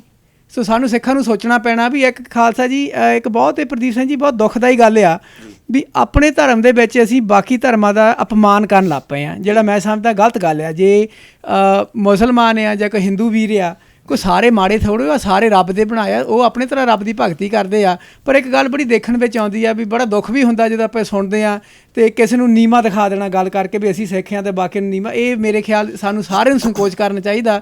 ਜੇ ਸਾਡੀ ਆਦਤ ਇਸ ਤਰ੍ਹਾਂ ਬਣ ਗਈ ਆ ਅਤੇ ਕਿਸੇ ਤਰ੍ਹਾਂ ਅਸੀਂ ਪੰਡਿਤ ਨੂੰ ਹੀ ਹੇਠ ਕਰਨ ਲੱਗ ਪਏ ਹਾਂ। ਮਹਾਰਾਜ ਨੇ ਤੌਰ ਤਰੀਕੇ ਜਿਹੜੇ ਗਲਤ ਸੀਗੇ ਉਹਨਾਂ ਤੋਂ ਵਰਜਿਆ ਆ, ਪਰ ਪੰਡਤਾਂ ਦਾ ਨਫ਼ਰਤ ਥੋੜ੍ਹੀ ਕਿਸੇ ਨੇ ਫੈਲਾਈ ਆ। ਮਹਾਰਾਜ ਪੁਰੋਹਿਤਾਂ ਦਾ ਸਤਿਕਾਰ ਕਰਦੇ ਸੀ ਮਹਾਰਾਜ ਆਪ ਜੀ ਨੇ, ਪਿਛਲੀ ਵਾਰ ਵੀ ਆਪਾਂ ਵਚਨ ਕੀਤਾ ਆ। ਸੋ ਇਹ ਸਾਡੇ ਪੰਥ ਨੂੰ ਸਾਰਿਆਂ ਨੂੰ ਮੇਰੀ ਬੇਨਤੀ ਆ ਜੀ, ਸਾਰੇ ਵੱਲੋਂ ਬੇਨਤੀ ਆ ਵੀ ਅਸੀਂ ਜਿਹੜੀ ਕੁਰੀਤੀਆਂ ਆ ਭਾਵੇਂ ਸਾਡੇ ਧਰਮ ਦੇ ਵਿੱਚ ਆ ਹੋਰ ਧਰਮ ਦੇ ਵਿੱਚ ਆ ਗਈਆਂ ਆ, ਉਹਨਾਂ ਨੂੰ ਅਸੀਂ ਨਜਿੱਠੀਏ, ਨਾ ਕਿ ਜਿਹੜੇ ਬੰਦੇ ਉਹਨਾਂ ਨਾਲ ਆਪਾਂ ਅਪਮਾਨ ਕਰੀਏ। ਹਾਂਜੀ, ਫਿਰ ਹਾਲ ਰਹੋ ਵਿਚਾਰ ਆਪਾਂ ਇੱਥੇ ਕਰੀਏ ਜੀ। ਗੁਰੂ ਗਰੀਬ ਨਵਾਜ ਇਹ ਜਿਹੜਾ ਉਹਨਾਂ ਦਾ ਪਾਜ ਸੀ ਉਹ ਦੇੜ ਦਿੰਦੇ ਆ। ਕੁਝ ਸਮਾਂ ਹੋਰ ਬੀਤਦਾ ਤੇ ਕਾਜੀ ਬਲੀ ਹਸਨ ਜਿਹੜਾ ਸਮਾਣੇ ਦਾ ਉਹ ਆਉਂਦਾ ਹਜੂਰ ਕੋਲ। ਜਦੋਂ ਪਹੁੰਚਦਾ ਤੇ ਉਹਦੇ ਹੱਥ ਦੇ ਵਿੱਚ ਕੁਰਾਨ ਹੈ ਤੇ ਕੁਰਾਨ ਦੇ ਪਹਿਲੇ ਅੰਗ ਤੇ ਇੱਕ ਪੇਪਰ, ਇੱਕ ਪੇਜ ਲੱਗਿਆ ਹੋਇਆ, ਉਹਦੇ ਤੇ ਬਕਾਇਦਾ ਕੁਝ ਅੱਖਰ ਨੇ ਤੇ ਥੱਲੇ ਔਰੰਗਜ਼ੇਬ ਵੱਲੋਂ ਜਿਹੜੀ ਮੋਹਰ ਹੈ, ਜਿਹੜੀ ਬਾਦਸ਼ਾਹ ਦੀ ਉਸ ਸਮੇਂ ਦੀ ਮੋਹਰ ਲਾਈ ਹੋਈ ਹੈ, ਉਹ ਲੱਗੀ ਹੋਈ ਹੈ। ਉਹ ਮੋਹਰ ਲੱਗੀ ਹੋਈ ਹੈ ਤੇ ਉਹ ਆ ਕੇ ਦੱਸਦਾ ਜੀ ਹਜੂਰ ਇਹ ਜਿਹੜੀ ਕੁਰਾਨ ਹੈ ਇਹ ਔਰੰਗਜ਼ੇਬ ਵੱਲੋਂ ਭੇਜੀ ਗਈ ਹੈ ਤੇ ਆਪ ਜੀ ਕਿਰਪਾ ਕਰੋ। ਹਜੂਰ ਜਦੋਂ ਪੜ੍ਹ ਕੇ ਵੇਖਦੇ ਆ ਤੇ ਉਹ ਇੱਕ ਕਸਮ ਹੁੰਦੀ ਹੈ ਜਿਹੜੀ ਜ਼ਫਰਨਾਮੇ ਦੇ ਵਿੱਚ ਹਜੂਰ ਤਸਦੀਕ ਕਰਦੇ ਨੇ ਕਿ ਚੇਤਾ ਸ਼ਰੀਫ ਦਰ ਕਸਬਾ ਕਾਂਗੜ ਕੁਨਦ ਵਜਾ ਪਸ ਮੁਲਾਕਾਤ ਬਹਮ ਸਵਦ, ਕਿ ਉਹਦੇ ਵਿੱਚ ਉਹ ਕਹਿੰਦਾ ਹਜੂਰ ਆਪ ਜੀ ਕਿਰਪਾ ਕਰੋ ਇਹ ਜੰਗ ਖਤਮ ਕਰੀਏ, ਤੁਸੀਂ ਕਿਰਪਾ ਕਰੋ ਦੀਨਾ ਕਾਂਗੜ ਦੀ ਜਗ੍ਹਾ 'ਤੇ ਆ ਜਾਓ। ਇਹਦੇ ਵਿੱਚ ਲਫ਼ਜ਼ ਜ਼ਫਰਨਾਮੇ ਦੇ ਵਿੱਚ ਹੈ ਤੇ ਜਿਹੜਾ ਦੀਨਾ ਕਾਂਗੜ ਹੈ ਉੱਥੇ ਹੀ ਇਹ ਜ਼ਫਰਨਾਮਾ ਲਿਖਿਆ ਗਿਆ। ਸੋ ਗੁਰੂ ਗਰੀਬ ਨਵਾਜ ਉਸ ਜਿਹੜੀ ਕਸਮ ਨੂੰ ਜਿਹੜੀ ਕੁਰਾਨ 'ਤੇ ਲਿਖਿਆ ਹੋਇਆ ਕਿੱਡਾ ਸਤਿਕਾਰ ਪਾਤਸ਼ਾਹ ਕਰਦੇ ਨੇ, ਭਾਵੇਂ ਉਹ ਦੁਸ਼ਮਣ ਦਾ ਜਾਂ ਦੁਸ਼ਮਣ ਹੈ ਇਸ ਟਾਈਮ, ਪਰ ਜਿਹੜਾ ਧਰਮ ਹੈ ਉਹ ਕਿਸੇ ਦਾ ਦੁਸ਼ਮਣ ਨਹੀਂ ਹੁੰਦਾ। ਤੇ ਉਹਦੇ 'ਤੇ ਲਿਖੇ ਅੱਖਰਾਂ ਨੂੰ, ਕੁਰਾਨ 'ਤੇ ਲਿਖਿਆ ਨੂੰ ਹਜੂਰ ਇੱਕ ਅੱਖਰ ਦੇ ਹਿਸਾਬ ਨਾਲ ਚੱਲਿਆ, ਭਾਵੇਂ ਸਾਰਾ ਵੰਸ਼ ਵਾਰਨਾ ਪੈ ਗਿਆ। ਕਿਸੇ ਦੀ ਝੂਠੀ ਕਸਮ 'ਤੇ ਵੀ ਹਜੂਰ ਨੇ ਤਸਦੀਕ ਇੰਨਾ ਆਪਣੇ ਆਪ ਨੂੰ ਨਿਸ਼ਾਵਰ ਕੀਤਾ, ਕਿਉਂਕਿ ਉਹ ਧਾਰਮਿਕ ਜਦੋਂ ਗੱਲ ਆ ਜਾਂਦੀ ਹੈ ਫਿਰ ਇਹ ਮਜ਼ਹਬ ਦੀ ਗੱਲ ਰਹਿਬਰਾਂ ਦੇ ਵਿੱਚ ਨਹੀਂ ਹੁੰਦੀ। ਮਜ਼ਹਬ ਦਾ ਜਿਹੜਾ ਫਰਕ ਹੈ ਨਾ, ਸਾਨੂੰ ਹਜੂਰ ਨੇ ਇਹ ਦੱਸਿਆ। ਉਹ ਕਿਰਪਾ ਰਾਮ ਪੰਡਤ ਹੈ, ਉਹ ਹਜੂਰ ਦੇ ਕੋਲ ਆਉਂਦਾ, ਉੱਥੇ ਹੀ ਰਹਿ ਜਾਂਦਾ, ਮੁੜ ਕੇ ਜਾਂਦਾ ਨਹੀਂ। ਅਤੇ ਜੰਗ ਚਮਕੌਰ ਦੇ ਵਿੱਚ ਕਈ ਇਤਿਹਾਸਕਾਰਾਂ ਲਿਖਿਆ ਚਮਕੌਰ ਦੀ ਜੰਗ 'ਚ ਵੀ ਉਹਨੇ ਸ਼ਹੀਦੀ ਪ੍ਰਾਪਤ ਕੀਤੀ ਹੈ, ਉਹਦੇ ਪੁੱਤਰ ਨੇ ਵੀ ਸ਼ਹੀਦੀ ਪ੍ਰਾਪਤ ਕੀਤੀ। ਕਿਆ ਬਾਤ ਹੈ ਜੀ। ਸੋ ਗੁਰੂ ਗਰੀਬ ਨਵਾਜ ਉਹਦੇ ਤੇ ਜਿਹੜੀ ਕਸਮ ਹੈ ਕਿ ਹਜ਼ੂਰ ਆਪ ਜੀ ਕਿਰਪਾ ਕਰੋ, ਕੀਨਾ ਕੰਕੜ ਅਸੀਂ 4 ਗੱਲਾਂ ਕਰਾਂਗੇ। ਇੱਕ ਆਪ ਜੀ ਕਿਲ੍ਹਾ ਛੱਡ ਦਿਓ, ਬਾਅਦ ਵਿੱਚ ਆਪਾਂ ਕਿਲ੍ਹੇ ਦੇ ਵੇਖ ਲਵਾਂਗੇ, ਤੇ ਜਾਂ ਉੱਥੇ ਤੁਸੀਂ ਆ ਜਾਓ, ਉੱਥੇ ਆਪਾਂ ਬਹਿ ਕੇ ਗੱਲ ਕਰ ਲਾਂਗੇ। ਤੁਹਾਨੂੰ ਕਿਸੇ ਤਰ੍ਹਾਂ ਪਰਿਵਾਰ ਨੂੰ ਕਿਸੇ ਨੂੰ ਵੀ ਕੁਝ ਨਹੀਂ ਕੀਤਾ ਜਾਵੇਗਾ। ਸਿੱਖ ਪੁੱਛਦੇ ਮਹਾਰਾਜ ਹੁਣ ਕਿਸ ਤਰ੍ਹਾਂ ਕਰਨਾ ਚਾਹੀਦਾ? ਸਿੱਖਾਂ ਦੇ ਜ਼ੋਰ ਪਾਉਣ ਤੇ, ਕਿਉਂਕਿ ਹਾਲਾਤ ਅੰਦਰਲੇ ਬੜੇ ਤੁਹਾਨੂੰ ਪਹਿਲਾਂ ਦੱਸਿਆ ਬੜੇ ਨਾਜ਼ੁਕ ਨੇ। ਹਜ਼ੂਰ ਦਿਨ ਮੁਕਰਰ ਕਰ ਲੈਂਦੇ ਆ, ਜਿਹੜਾ 20 ਤਰੀਕ ਜਿਹੜੀ ਆ ਦਸੰਬਰ ਆਉਣਾ, ਇਸ ਦਿਨ ਮਹਾਰਾਜ ਸੱਚੇ ਪਾਤਸ਼ਾਹ ਨੇ ਕਿਲ੍ਹਾ ਛੱਡਣਾ। ਹਜ਼ੂਰ ਕਿਲ੍ਹਾ ਛੱਡ ਕੇ ਜਿੱਥੇ ਕੀਰਤਪੁਰ ਸਾਹਿਬ ਦੇ ਰਸਤਿਓਂ ਭਰਤਗੜ੍ਹ ਦੇ ਹੁੰਦੇ ਹੋਏ ਰੋਪੜ ਵੱਲ ਨੂੰ ਜਾਂਦੇ ਆ, ਅਤੇ ਉੱਥੇ ਸ਼ਾਹੀ ਟਿੱਬੀ ਜਿੱਥੇ ਪਰਿਵਾਰ ਵਿਛੋੜਾ, ਉਸ ਰਾਹ 'ਤੇ ਹਜ਼ੂਰ ਰਾਤ ਨੂੰ 20 ਤਰੀਕ ਦੀ ਰਾਤ ਨੂੰ ਹਜ਼ੂਰ ਉਸ ਰਾਹ 'ਤੇ ਤੁਰ ਪੈਂਦੇ ਆ। ਜਦੋਂ ਰਸਤੇ 'ਚ ਹਲੇ ਕੀਰਤਪੁਰ ਸਾਹਿਬ ਟੱਪਦੇ ਆ, ਭਰਤਗੜ੍ਹ ਦੇ ਕੋਲ ਉੱਥੇ ਮੁਕਾਬਲਾ ਸ਼ੁਰੂ ਹੋ ਜਾਂਦਾ ਹੈ। ਪਿੱਛੋਂ ਪਹਾੜੀ ਹਮਲੇ ਕਰਦੇ ਨੇ ਜੀ, ਪਹਾੜੀ ਰਾਜਿਆਂ ਦਾ ਹਮਲਾ ਹੁੰਦਾ ਹੈ, ਅਤੇ ਹਜ਼ੂਰ ਉੱਥੇ ਤਰਤੀਬ ਨਾਲ ਉਹ ਬੜੀ ਤਰਤੀਬ ਨਾਲ ਨਿਕਲਦੇ ਆ। ਜਿਹੜਾ ਦਲ ਹੁੰਦਾ ਉਹਦੀ ਗਿਣਤੀ 500 ਹੈ, 500 ਤੋਂ 700, ਕਿਸੇ ਨੇ 400 ਦੱਸੀ ਹੈ। ਸੋ ਵੱਖੋ ਵੱਖਰਾ ਉਹਦੇ ਵਿੱਚ ਵੇਰਬਾਜੀ ਵੇਰਵਾ। ਹਾਂਜੀ। ਸੋ ਰਤਨ ਸਿੰਘ ਜੀ ਭੰਗੂ ਸਾਹਿਬ ਕਹਿੰਦੇ ਕਿਛਕ ਸਿੰਘ ਤੋਂ ਪਿੱਛੇ ਲਗਾਏ, ਕੁਛ ਸਿੰਘ ਕਹਿੰਦੇ ਜਿਹੜੇ ਆ ਪਿੱਛੇ ਲਾਤੇ ਆ ਕਿ ਪਿੱਛੋਂ ਹਮਲਾ ਹੋਣਾ ਹੈ। ਕਿਛਕ ਸਿੰਘ ਤੋਂ ਪਿੱਛੇ ਲਗਾਏ, ਨਾਮਦਾਰ ਥੋ ਜੋ ਗੁਰ ਪਾਏ। ਜਿਹੜੇ ਨਾਮਦਾਰ ਸਿੰਘ ਨੇ, ਜਿਹ 'ਚੋਂ ਬਾਬਾ ਅਜੀਤ ਸਿੰਘ ਜੀ, ਉਹਨਾਂ ਨੂੰ ਪਿੱਛੇ ਲਾਇਆ ਗਿਆ ਕਿਉਂਕਿ ਹਮਲਾ ਪਿੱਛੋਂ ਹੋਣਾ। ਤੇ ਮਹਾਰਾਜ ਕਹਿੰਦੇ ਇਸੇ ਤਰ੍ਹਾਂ ਭਾਈ ਰਤਨ ਸਿੰਘ ਕਹਿੰਦੇ ਇਸੀ ਤੋਰ ਕੁਛ ਮੂਹਰੇ ਕੀਏ, ਕਿਛਕ ਦਵੱਲੀ ਥੇ ਕਰ ਦੀਏ। ਕੁਛ ਇਸੇ ਤਰ੍ਹਾਂ ਸਿੰਘ ਜਿਹੜੇ ਨਾਮਦਾਰ ਨੇ ਉਹ ਮੂਹਰੇ ਅੱਗੇ ਭੇਜ ਦਿੱਤੇ ਆ। ਉਹਨਾਂ 'ਚੋਂ ਭਾਈ ਬਚਿੱਤਰ ਸਿੰਘ ਜੀ ਦਾ ਨਾਮ ਹੈ, ਭਾਈ ਉਦੈ ਸਿੰਘ ਇਹ ਸੱਜੇ ਪਾਸੇ ਹਜ਼ੂਰ ਦੇ ਫੌਜ ਲੈ ਕੇ ਗਏ ਆ, ਅਤੇ ਖੱਬੇ ਪਾਸੇ ਬਾਬਾ ਜੀਵਨ ਸਿੰਘ ਜੀ, ਭਾਈ ਜੈਤਾ ਜੀ ਤੋਂ ਜਿਹੜੇ ਬਾਬਾ ਜੀਵਨ ਸਿੰਘ ਜੀ ਅੰਮ੍ਰਿਤ ਛਕਣ ਤੋਂ ਬਾਅਦ ਉਹਨਾਂ ਦਾ ਨਾਂ ਹੈ, ਉਹ ਲੈ ਕੇ ਜਾਂਦੇ ਆ। ਸੋ ਇਸ ਤਰ੍ਹਾਂ ਚਾਰੇ ਦਿਸ਼ਾਵਾਂ ਦੇ ਵਿੱਚ ਹਜ਼ੂਰ ਨੇ ਫੌਜ ਨੂੰ ਖਿਲਾਰਿਆ ਕਿ ਜੇ ਹਮਲਾ ਦੂਰੋਂ ਹੋਵੇ ਤਾਂ ਦੂਰੋਂ ਪਤਾ ਲੱਗ ਜਾਏ। ਅਤੇ ਆਪ ਉਹ ਜਿਹੜਾ ਜਾ ਰਿਹਾ ਸੱਚੇ ਪਾਤਸ਼ਾਹ ਜੀ, ਉਸ ਵਹੀਰ ਤੇ ਮੂਹਰੇ ਆਪ ਸਭ ਤੋਂ ਅੱਗੇ ਗੁਰੂ ਗਰੀਬ ਨਵਾਜ ਪਾਤਸ਼ਾਹ ਅਗਵਾਈ ਕਰਦੇ ਨੇ। ਪਰਿਵਾਰ ਵਿੱਚ ਹੈ, ਵਿਚਕਾਰ ਹੈ, ਪਿੱਛੇ ਬਾਬਾ ਅਜੀਤ ਸੋਹਣੀ ਹੈ। ਸੋ ਤੁਰਦਿਆਂ ਪਹਿਲਾ ਹਮਲਾ ਭਰਤਗੜ੍ਹ ਦੇ ਲਾਗੇ ਹੁੰਦਾ ਹੈ। ਬਾਬਾ ਅਜੀਤ ਸਿੰਘ ਜੀ ਉਸ ਹਮਲੇ ਦਾ ਮੂੰਹ ਤੋੜਵਾਂ ਜਵਾਬ ਦਿੰਦੇ ਨੇ, ਬੜਾ ਭਾਰੀ ਜੰਗ ਕਰਦੇ ਨੇ। ਉੱਥੇ ਅੱਲਾ ਯਾਰ ਖਾਂ ਜੋਗੀ ਦੇ ਬਚਨ ਨੇ ਕਿ ਮਹਾਰਾਜ ਸੱਚੇ ਪਾਤਸ਼ਾਹ ਦਾ ਹੁਕਮ ਹੈ ਕਿ ਆਪਾਂ ਇੱਥੇ ਜੰਗ ਨਿਰਣਾ ਨਹੀਂ ਕਰਨਾ, ਜੰਗ ਦਾ ਆਪਾਂ ਟਾਲਣਾ ਸਮਾਂ, ਅਤੇ ਆਪਾਂ ਇੱਥੋਂ ਅੱਗੇ ਜਾਣਾ ਜੀ। ਕੋਈ ਜਗ੍ਹਾ ਹੋਰ ਹੈ। ਹਜ਼ੂਰ ਦੇ ਮਨ ਦੇ ਵਿੱਚ ਉਹ ਜਿਹੜੀ ਤਸਵੀਰ ਹੈ ਉਹ ਚਮਕੌਰ ਦੀ ਹੈ, ਕਿਉਂਕਿ ਜਦੋਂ ਮਾਤਾ ਜੀਤੋ ਜੀ ਨੇ ਸਰੀਰ ਛੱਡਿਆ ਅਤੇ ਉਹਨਾਂ ਪੁੱਛਿਆ ਵੀ ਕਿਸ ਤਰੀਕੇ ਨਾਲ ਵਿਆਹ ਹੋਣਗੇ, ਕਿਸ ਤਰ੍ਹਾਂ। ਇਹ ਹਜ਼ੂਰ ਪਹਿਲੋਂ ਦੱਸ ਚੁੱਕੇ ਹੈ ਵੀ ਇੱਕ ਜਗ੍ਹਾ ਇੱਕ ਮੁਕਰਰ ਕੀਤੀ ਗਈ ਹੈ ਜਿੱਥੇ ਵਿਆਹ, ਇਹ ਘੋੜੀਆਂ, ਇਹ ਸਭ ਕੁਝ ਹੋਣਾ ਹੈ। ਪਰ ਹਾਂ, ਜੰਗ ਦੇ ਇਹ ਜਿਹੜੀ ਬਰਾਤ ਚੜ੍ਹਨੀ ਹੈ ਉਹ 'ਚ ਪੁੱਤਰ ਤੇਰੇ ਵਾਪਸ ਨਹੀਂ ਆਉਣਗੇ। ਸੋ ਖੈਰ ਇਹ ਹੋਰ ਵਿਸ਼ਾ। ਆਪਾਂ ਚਲੀਏ ਕਿ ਸਰਸਾ ਨਦੀ ਵੱਲ ਹਜ਼ੂਰ ਜਾ ਰਹੇ ਨੇ, ਪਿੱਛੋਂ ਹਮਲਾ ਹੋਇਆ। ਬਾਬੇ ਜੀਤ ਸੋਹਣਾ ਨੇ ਬੜੇ ਭਾਰੀ ਜ਼ੋਰ ਨਾਲ ਇਹ ਹਮਲਾ ਰੋਕਿਆ। ਸੋ ਉੱਥੇ ਅੱਲਾ ਯਾਰ ਖਾਂ ਜੋਗੀ ਕਹਿੰਦਾ ਹੈ ਕਿ ਐਡਾ ਵੱਡਾ ਹਮਲਾ ਸੀ ਕਿ ਦੁਸ਼ਮਣ ਦਾ, ਪਹਾੜੀ ਰਾਜਿਆਂ ਦਾ, ਕਿ ਪਰ ਬਾਬਾ ਜੀਤ ਸੋਹਣੇ ਬਹੁਤ ਵੱਡੀ ਜੰਗ ਕੀਤੀ ਇੱਥੇ। ਅਤੇ ਉਹਨਾਂ ਨੇ ਬਚਨ ਹੈ ਕਿ ਕਹਤੇ ਥੇ इजाज़त ही नहीं है हमें रण की, मिट्टी तक उड़ा सकते हैं दुश्मन के चमन की। ਉਹ ਕਹਿੰਦੇ ਵੀ ਇਹ ਜਿਹੜੀ ਇਹਨਾਂ ਗੁਰੂ ਗੋਬਿੰਦ ਸਿੰਘ ਪਾਤਸ਼ਾਹ ਦੀ ਖਾਸ ਹਦਾਇਤ ਹੈ ਵੀ ਜੰਗ ਇੱਥੇ ਨਿਰਣਾਦਾਇਕ ਨਹੀਂ ਕਰਨਾ, ਅੱਗੇ ਜਾਣਾ, ਨਹੀਂ ਤੇ ਦੁਸ਼ਮਣ ਦੇ ਜਿਹੜੀ ਹੈ ਆਪਾਂ ਮਿੱਟੀ ਜਿਹੜੀ ਹੈ ਉਹਦੇ ਚਮਨ ਕਹਿੰਦੇ ਦੇਸ਼ ਨੂੰ ਮਿੱਟੀ ਤੱਕ ਵੀ ਉਡਾ ਸਕਦੇ। ਪਰ ਖੈਰ ਬਾਬਾ ਜੀ ਨੂੰ ਇੱਥੋਂ ਅੱਗੇ ਜਾਂਦੇ ਆ। ਹੁਣ ਜੰਗ ਜਿਹੜੀ ਅੱਗੇ ਭਾਈ ਉਦੈ ਸਿੰਘ ਜੀ ਜਿਹੜੇ ਆ ਉਹ ਅੱਗੇ ਪਹੁੰਚ ਚੁੱਕੇ ਆ ਟਿੱਬੀ, ਜਿੱਥੇ ਸ਼ਾਹੀ ਟਿੱਬੀ ਕਹਿੰਦੇ ਆ, ਜਿਹਨੂੰ ਜਿਹੜਾ ਸਥਾਨ ਹੁਣ ਪਰਿਵਾਰ ਵਿਛੋੜੇ ਦਾ ਹੈ ਜੀ। ਉਸ ਵੇਲੇ ਇੱਕ ਕੁਦਰਤ ਵੱਲੋਂ ਇੱਕ ਹੋਰ ਸਮਾਂ ਆਉਂਦਾ ਹੈ ਕਿ ਪਹਾੜ ਦੇ ਵਿੱਚ ਮੀਂਹ ਪੈ ਜਾਂਦਾ ਹੈ। ਜਿਹੜੇ ਹੁਸ਼ਿਆਰਪੁਰ ਦੇ ਲੋਕ ਨਾ, ਹੁਸ਼ਿਆਰਪੁਰ ਇਲਾਕੇ ਦੇ ਵਿੱਚ ਚੋਅ ਨੇ, ਹਾਂਜੀ, ਚੋਅ ਕਹਿੰਦੇ ਉਹਨਾਂ ਨੂੰ।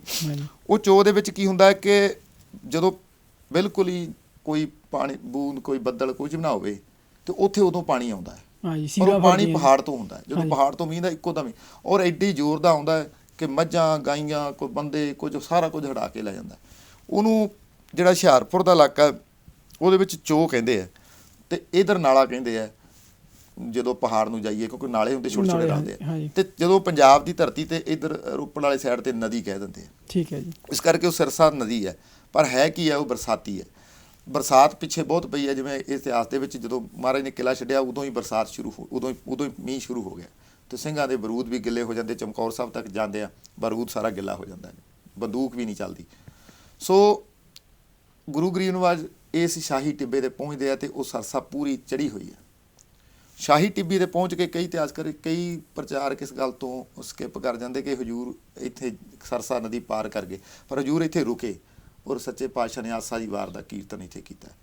ਇਹ ਜਿਹੜਾ ਇਤਿਹਾਸ ਦੇ ਵਿੱਚ ਦਰਜ ਜੀ ਹੈ। ਦਰਜ ਹੈ ਜੀ, ਹਾਂਜੀ। ਸੋ ਸੱਚੇ ਪਾਤਸ਼ਾਹ ਇੱਥੇ ਰੁਕਦੇ ਆ, ਰੁਕ ਕੇ ਆਸਾ ਦੀ ਵਾਰ ਦਾ ਅੰਮ੍ਰਿਤ ਵੇਲਾ ਹੋ ਚੁੱਕਿਆ ਦੀ, ਰਾਤ ਨੂੰ 12-11 ਵਜੇ ਦਾ 10 ਵਜੇ ਦਾ ਸਮਾਂ ਹੋਵੇਗਾ, ਕਿਲ੍ਹਾ ਛੱਡਿਆ ਤੇ ਉਧਰੋਂ 3 ਸਵੇਰ ਦੇ ਜਿਹੜਾ ਚੌਥਾ ਪੈਰ ਆ ਰਾਤ ਦਾ, ਇਹ ਬੜਾ ਮੁਕਰਰ ਸਮਝਿਆ ਜਾਂਦਾ ਹੈ, ਮੁਕੱਦਸ ਸਮਝਿਆ ਜਾਂਦਾ। ਇਹਦੇ ਵਿੱਚ ਹਜ਼ੂਰ ਨੇ ਕਿਹਾ ਵੀ ਇਹ ਜਦੋਂ ਤਾਰਿਆਂ ਦੀ ਨਿਸ਼ਾਨੀ ਤੋਂ ਉਦੋਂ ਟਾਈਮ ਦੇਖਿਆ ਜਾਂਦਾ ਸੀ ਜੀ, ਤਾਰਿਆਂ ਦੀ ਨਿਸ਼ਾਨੀ ਤੋਂ ਟਾਈਮ ਦੇਖਦੇ ਆ ਤੇ ਇੱਥੇ ਪਹੁੰਚ ਕੇ ਹਜ਼ੂਰ ਆਸਾ ਦੀ ਵਾਰ ਦਾ ਕੀਰਤਨ ਕਰਦੇ ਆ। ਆਸਾ ਦੀ ਵਾਰ ਦਾ ਭੋਗ ਤੋਂ ਬਾਅਦ ਜਦੋਂ ਸਰਸਾ ਨਦੀ ਪਾਰ ਹੁੰਦੀ ਹੈ ਤੇ ਉਧਰੋਂ ਦੁਸ਼ਮਣ ਦਾ 2 ਤਰਫੀ ਹਮਲਾ ਹੁੰਦਾ ਹੈ।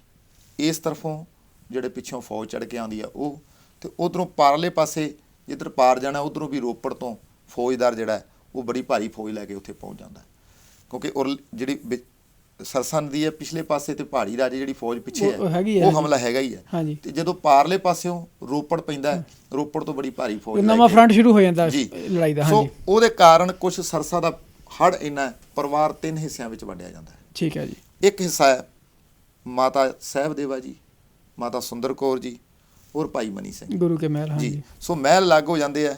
ਮਹਿਲ ਪਹਿਲਾਂ ਜੋ ਗੁਰੂ ਸਾਹਿਬ ਜੀ ਨੇ ਪ੍ਰੋਗਰਾਮ ਦੇ ਅਨੁਸਾਰ ਹਰਿਦੁਆਰ ਵਾਲੇ ਪਾਸੇ ਨੂੰ ਚਲੇ ਜਾਂਦੇ ਆ ਜੀ। ਤੇ ਹਰਿਦੁਆਰ ਤੋਂ ਹੁੰਦੇ ਹੋਏ ਦਿੱਲੀ ਭਾਈ ਜਵਾਹਰ ਸਿੰਘ ਉਹਨਾਂ ਦੇ ਘਰ ਜੀ। ਜਿੱਥੇ ਮਾਤਾ ਜੀ ਰੁਕੇ ਆ ਜੀ, ਆਖਰੀ ਸਮੇਂ ਤੱਕ ਮਾਤਾ ਸੁੰਦਰ ਜੀ ਉੱਥੇ ਉੱਥੇ ਸੁੰਦਰ ਕੌਰ ਜੀ ਰਹੇ ਜੀ। ਜੀ। ਸੋ ਦੂਜਾ ਪੱਖ ਹੈ ਛੋਟੇ ਸਾਹਿਬਜ਼ਾਦੇ, ਦੂਜਾ ਪਾਰਟ ਹੈ ਤੇ ਉਹਦੇ ਉੱਤੇ ਇੱਕ ਬੜੀ ਸੁੰਦਰ ਇੱਕ ਕਵੀ ਦੀ ਲਾਈਨਾਂ ਯਾਦ ਆ ਜਾਂਦੀਆਂ ਕਿ ਉਹਨੇ ਕਿਹਾ, ਗੁਰਾ ਇਸ ਤਰ੍ਹਾਂ ਸਿਰ ਤੋਂ ਭਾਰ ਲਾਇਆ, ਗੁਰਾ ਇਸ ਤਰ੍ਹਾਂ ਸਿਰ ਤੋਂ ਭਾਰ ਲਾਇਆ, ਬਾਜ ਕਿਸੇ ਪਾਸੇ ਘੋੜਾ ਕਿਸੇ ਪਾਸੇ, ਤੁਰਕਾਂ ਛੇੜ ਦਿੱਤਾ ਜੰਗ ਰਾਤ ਵੇਲੇ, ਤੋੜਾ ਕਿਸੇ ਪਾਸੇ ਮੋੜਾ ਕਿਸੇ ਪਾਸੇ, ਕਿਆ ਬਾਤ ਹੈ। ਗੁਰਾ ਸਿੰਘਾਂ ਦਾ ਜਥਾ ਨਖੇੜ ਦਿੱਤਾ, ਥੋੜਾ ਕਿਸੇ ਪਾਸੇ ਆਹਾ, ਥੋੜਾ ਕਿਸੇ ਪਾਸੇ, ਉਹ ਸਾਬਰ ਸੋਹਣੇ ਸੁਨੱਖੇ ਬੱਚਿਆਂ ਦਾ ਜੋੜਾ ਕਿਸੇ ਪਾਸੇ ਜੋੜਾ ਕਿਸੇ ਪਾਸੇ। ਆਹਾ, ਇੱਕ ਜੋੜਾ ਬਾਬਾ ਅਜੀਤ ਸਿੰਘ ਤੇ ਬਾਬਾ ਜੁਝਾਰ ਸਿੰਘ ਗੁਰੂ ਸਾਹਿਬ ਸੱਚੇ ਪਾਤਸ਼ਾਹ ਨਾਲ ਚਲੇ ਜਾਂਦੇ ਆ, ਤੇ ਬਾਬਾ ਜੋਰਾਵਰ ਸਿੰਘ ਤੇ ਬਾਬਾ ਫਤਿਹ ਸਿੰਘ ਮਾਤਾ ਗੁਜਰੀ ਜੀ ਨਾਲ, ਕਿਉਂਕਿ ਬਜ਼ੁਰਗ ਔਰ ਬੱਚਿਆਂ ਦੀ ਤੁਰਨ ਦੀ ਰਫ਼ਤਾਰ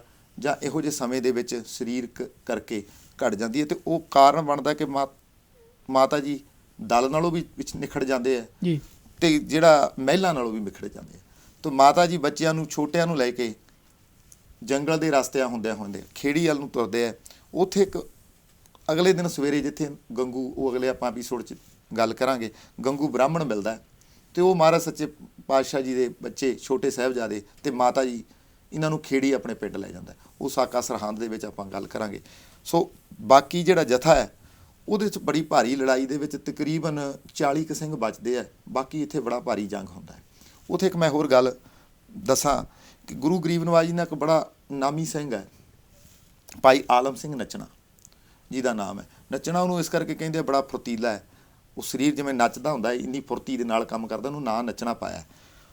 ਉਹਦੀ ਸਿੰਘਣੀ ਜਿਹੜੀ ਹੈ ਬੀਬੀ ਭਿੱਖਾ, ਜਿਹੜਾ ਗੁਰੂ ਗਰੀਬ ਨਵਾਜ ਜੀ ਦਾ ਆਨੰਦਪੁਰ ਸਾਹਿਬ ਉਸਤਾਦ ਰੱਖਿਆ ਹੋਇਆ, ਜਿਹੜਾ ਸ਼ਸਤਰ ਵਿਦਿਆ ਸਿਖਾਉਂਦਾ ਭਾਈ ਬੱਜਰ ਸਿੰਘ, ਉਹਦੀ ਪੁੱਤਰੀ ਹੈ। ਉਹ ਇਸ ਜੰਗ ਦੇ ਵਿੱਚ ਇਸ ਟਿੱਬੀ ਦੇ ਕੋਲ ਰੋਪੜ ਦੇ ਪਾਸੋਂ ਜਿਹੜਾ ਹਮਲਾ ਹੁੰਦਾ ਹੈ ਉਹਨੂੰ ਰੋਕਦੀ ਹੈ ਔਰ ਬੜਾ ਭਾਰੀ ਜੰਗ ਕਰਕੇ ਉੱਥੇ ਸ਼ਹੀਦੀ ਪ੍ਰਾਪਤ ਕਰਦੀ ਹੈ। ਸੋ ਇਸ ਤਰੀਕੇ ਨਾਲ ਮਹਾਰਾਜ ਸੱਚੇ ਪਾਤਸ਼ਾਹ ਫਿਰ ਰੋਪੜ ਵੱਲ ਨੂੰ, ਰੋਪੜ ਦੇ ਲਾਗੇ ਗੁਰਦੁਆਰਾ ਜਿੱਥੇ ਭੱਠਾ ਸਾਹਿਬ ਅੱਜ ਕੱਲ੍ਹ ਸੁਸ਼ੋਭਿਤ ਹੈ, ਉੱਥੇ ਲਾਗੇ ਕੋਟ ਹੁੰਦਾ ਹੈ ਨਿਹੰਗ ਖਾਂ ਦਾ। ਨਿਹੰਗ ਖਾਂ ਉਸ ਇਲਾਕੇ ਦਾ ਬੜਾ ਸਰਮੌਰ ਤੇ ਵੱਡਾ ਬੰਦਾ ਹੁੰਦਾ ਹੈ। ਉਹਦਾ ਉਹ ਛੋਟਾ ਜਿਹਾ ਕਿਲ੍ਹਾ ਜਿਹਨੂੰ ਕਹਿੰਦੇ ਆ ਜਾਂ ਮਹਿਲ ਛੋਟਾ ਜਿਹਾ ਬਣਾਇਆ ਹੁੰਦਾ ਹੈ। ਹਜ਼ੂਰ ਉੱਥੇ ਜਾਂਦੇ ਆ ਤੇ ਇਹ ਪਰਿਵਾਰ ਗੁਰੂ ਗਰੀਬ ਨਵਾਜ ਜੀ ਨਾਲ ਪੁਰਾਤਨ ਸਮੇਂ ਤੋਂ ਹੀ ਜੁੜਿਆ ਹੋਇਆ ਹੈ। ਜਿਹੜਾ ਨਿਹੰਗ ਖਾਂ ਹੈ, ਇਹਦਾ ਪਿਤਾ ਜਿਹੜਾ ਨਿਰੰਗ ਖਾਂ ਹੈ, ਗੁਰੂ ਹਰਗੋਬਿੰਦ ਸਾਹਿਬ ਜਦੋਂ ਕੀਰਤਪੁਰ ਸਾਹਿਬ ਰੁਕੇ ਤੇ ਸ਼ਿਕਾਰ ਮਹਾਰਾਜ ਇੱਧਰ ਨੂੰ ਚੜ੍ਹਦੇ ਆ।